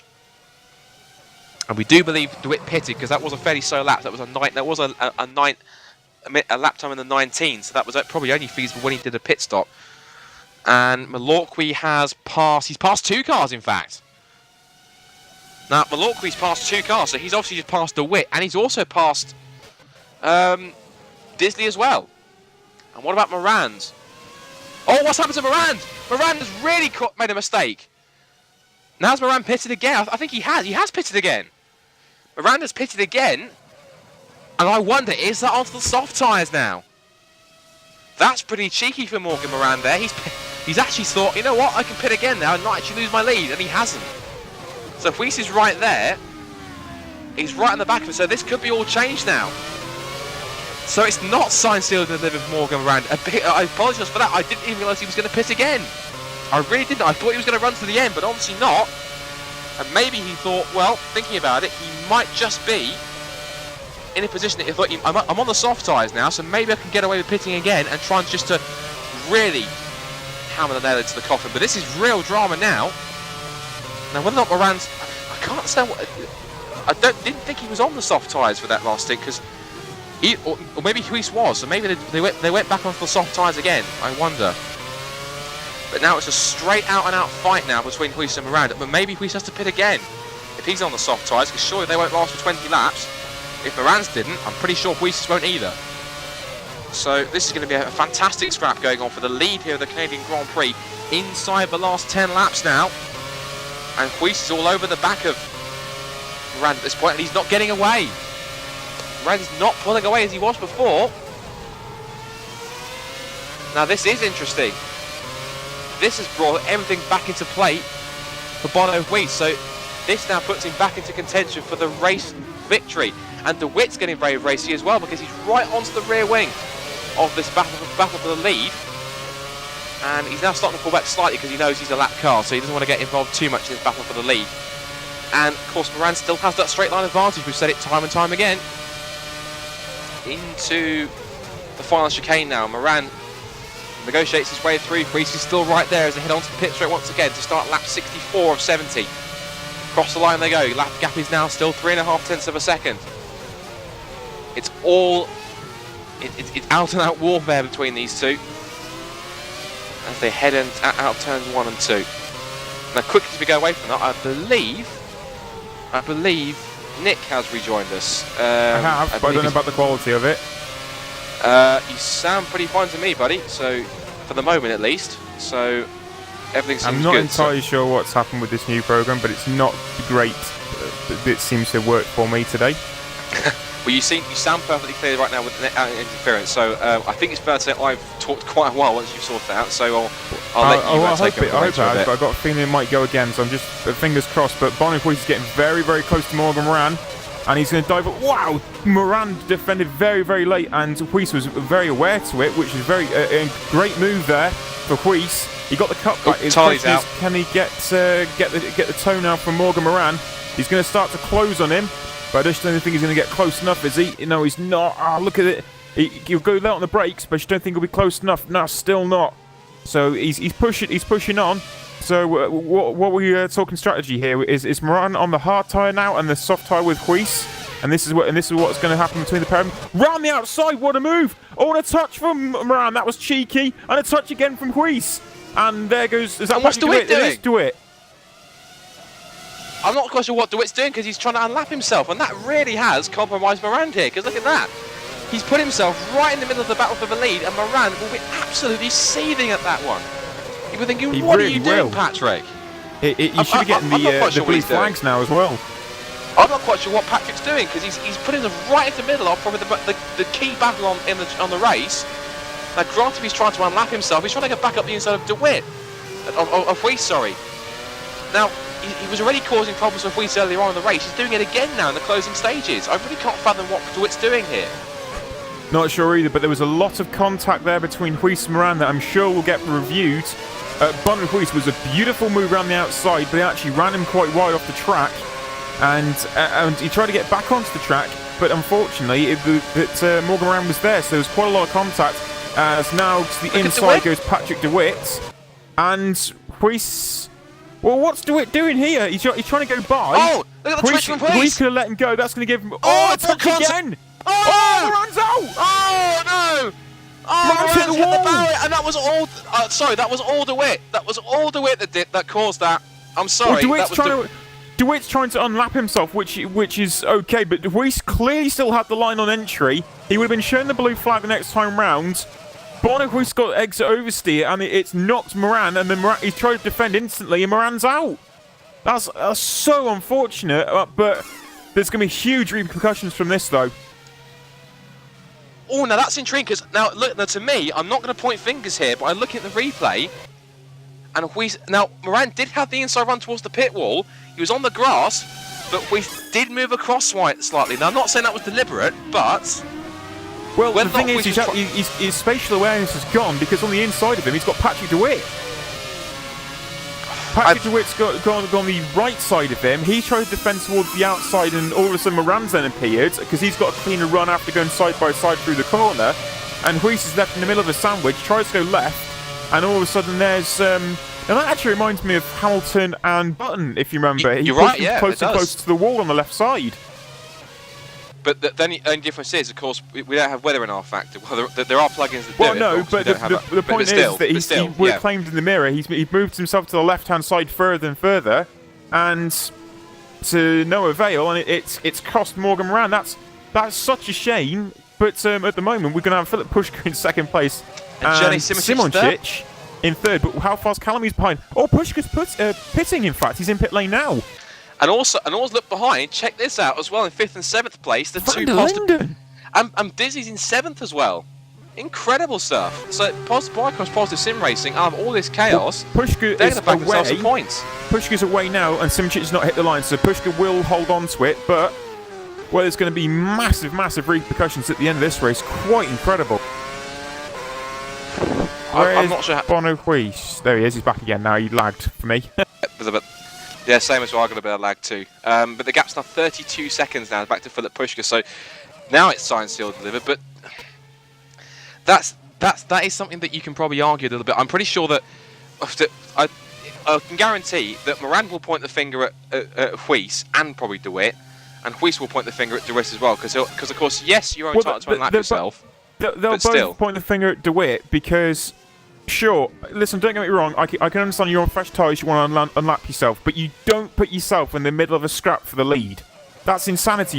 You have to sit. He's not actually under any pressure, is he, from anyone at the moment, Patch DeWitt? No, he's got he's 3 seconds clear of Godek. Yeah, so, you know, I'm not too sure why he's done... In fact, Godek has closed on Huis as well, so I'm wondering if the reason he's done that is because Godek was getting close. Well, still, but that's a straight battle for the lead, and it's been heavily compromised. And I think one of the things as well is, as soon as Huis got by, is that he actually put himself in the middle of him and Moran as well. He didn't actually let Moran go back by, and I'm sure there would have been a blue flag or something at some point there.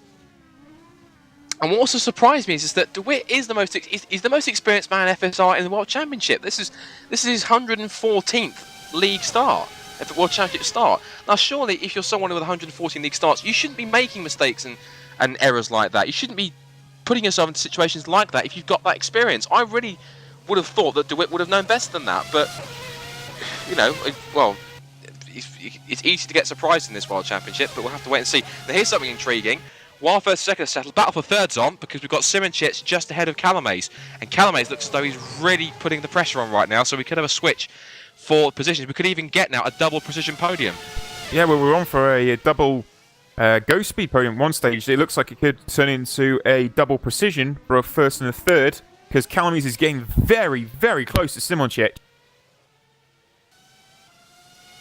So Woodwiss leads the way, though. He's got a 30-odd second lead over Filip Puška. He's in second place. Simoncic is in third, with Calamaze steaming up behind him. Marcel van der Linden and Biocross Positive Sim Racing must be having an absolute field day at the moment. They're in 5th place. A wonderful job. Edward Malorky for Twister Racing, he's in 6th place and 7 seconds further back. So van der Linden's got to be very, very happy with his job at the moment. Blair Disley is closing on Malachy, in fact, at the moment. This is brilliant from Blair Disley. This will be one of his strongest finishes for a good while for the Australian, and DeWitt is in 8th. And also, point to make, remember, Blair Disley started last. He started at the back of the field, and he's now looking on course for 6th. It's incredible. Great drive from the Australian. Yep, Simoncic looks like apparently he ran deep into turn 1, but he's got the cutback, and Calamaze is now all over the back of Simoncic at the moment. This is all over 3rd place, the final step on the podium. And either Calamaze will want that 3rd place. He's getting close. He looks the inside of 8 and 9, but Simoncic's got the line. He moves slightly under brakes just to cover him off, and he did a great job in the process. But again, now Calamaze will close into the hairpin. Simoncic defends instantly. Oh, he's gone straight on. Has he got brake failure? I think, yeah, because Jaakko, making our broadcast director, he did suggest that he lost brake. I think that's probably could be brake fade. Yeah. He's coming back I think he absolutely is. He's going to get a drive, but as soon as he hits the brakes, how's he going to get it stopped? He's going to go left and right under braking, I bet. Yep, there it is. Yes, wow. Yes. Oh. He was straight in front of Ivar there, but he's got through, and Ivar Calamaze goes up into 3rd place. So precision 1-3 at the moment, and Filip Puška's got to go careful now, because if Simoncic's struggling on the brakes, we're on the last lap, the go speed maybe also. We're on the last lap, and Woodwiss is now exiting the Island Hairpin. He's got 2 more corners to go then. So Woodwiss is now, of course, to make it another race victory. This is 4th of the season. Yeah, it's 4th of the season. There's going to be major repercussions at the end of this race, but Woodwiss to come back and fight around the way he did, and this will be, a controversial way to end, but Woodwiss will come across the line to win in Canada. A superb drive from him at the end of it, but Woodwiss wins the Canadian Grand Prix. Superb drive from him. It's going to be, like I said, the repercussions still to come. Filip Puška, though, what a drive from this has been from the Go Speed driver. Some 30-odd seconds further back down the road, but the German driver will come across in 2nd place. And Calamaze has held on. Simoncic is really struggling under those brakes. How far back's van der Linden? Some 12 seconds, so it depends how close van der Linden can get. As either Calamaze... I think he'll be fine. Well, he's still got to negotiate the final corner. Where's van der Linden going into the hairpin? Yeah, okay, he should have that. So, Filip Puška, though, he's crossed the line in 2nd place, and either Calamaze will come across for 3rd place. A superb drive there for Ivor Calamaze. Simoncic made it. Yes, he's just about made it. Simoncic will come across in 4th. Good drive there from Simoncic. And Marcel van der Linden, what a drive this has been for Biocross Positive Sim Racing. This will be over 5th. Party time for them. Yeah, most definitely. Great result there for van der Linden. Edward Malorky for Twister Racing. Tough day for Twister. He's going to come across in 6th place. He does now. And Blair Disley comes across in 7th with DeWitt just behind. And then Godek.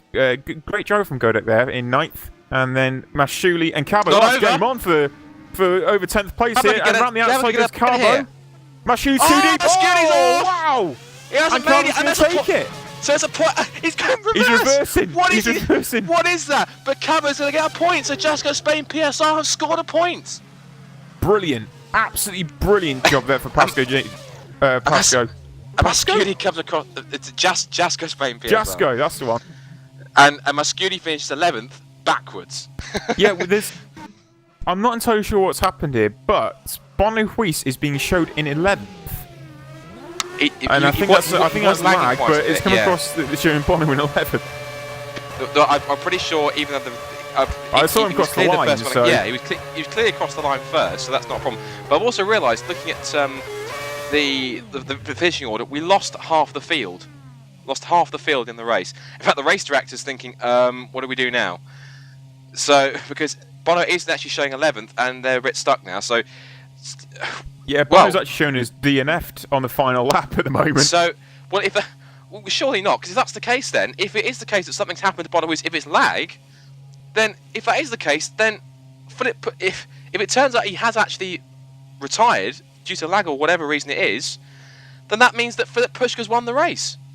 If that is the case, I'm not quite sure what's gone on with that one, because we both saw him cross the line. Boyce crossed the line in first, but he's showing us DNF in 11th. Now I can't make heads or tails of that one, but if that is the case and he has actually lagged, then it could actually turn out that we've got Philip Pushka winning his first FSR World Championship event.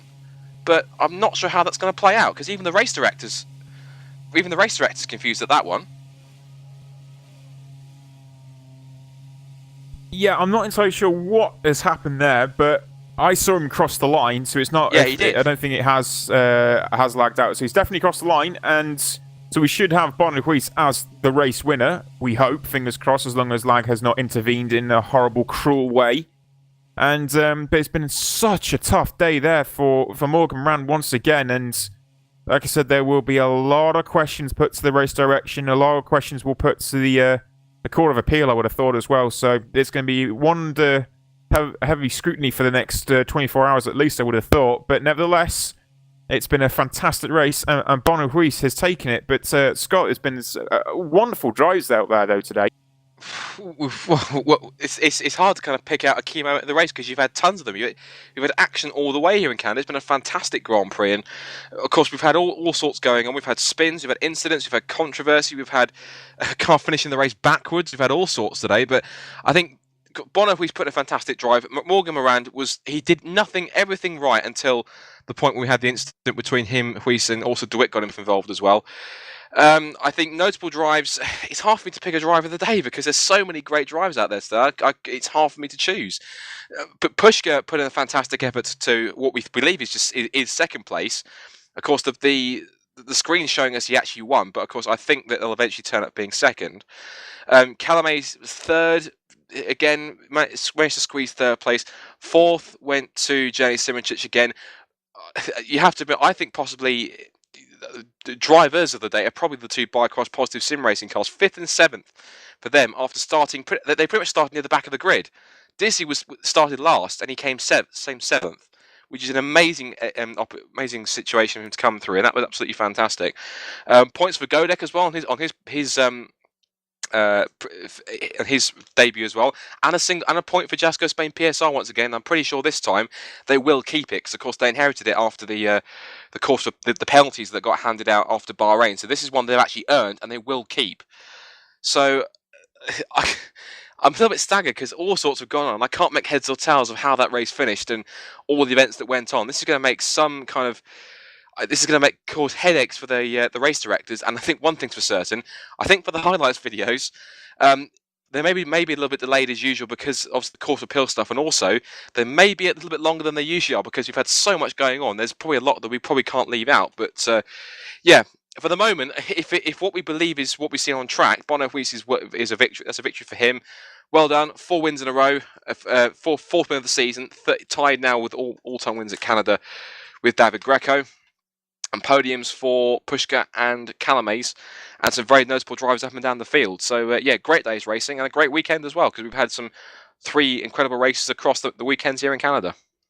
Absolutely. I was just going to say as well, with Scott's reviews, I think we could be expecting some interesting penalties to come out from there. So make sure you watch out on the website and YouTube for that. Make sure you tune in and get all the latest news at formula-simracing.net. And but it's been a wonderful race, and now we have a 2-week gap as per usual. And the next race is Silverstone. Oh yes. So looking forward to Silverstone. Obviously a home race for us as well, so looking forward to that. That is going to be on the weekend of the 15th and 16th of June, like I said, 2 weeks' time. And thanks to our partners Thrustmaster, and also a different broadcast day, which I apologise for with my microphone. I've still got a few issues with it, I believe, but using a new service, and also Jaakko Mikkonen for the exceptional camera work. So thank you to Jaakko for that. And Scott, you've been a delight to all our viewers, as per usual, I would have thought. Thank you very much. Sorry for missing those little bits in the middle. But until 2 weeks' time, take care, and we will see you soon. Bye-bye.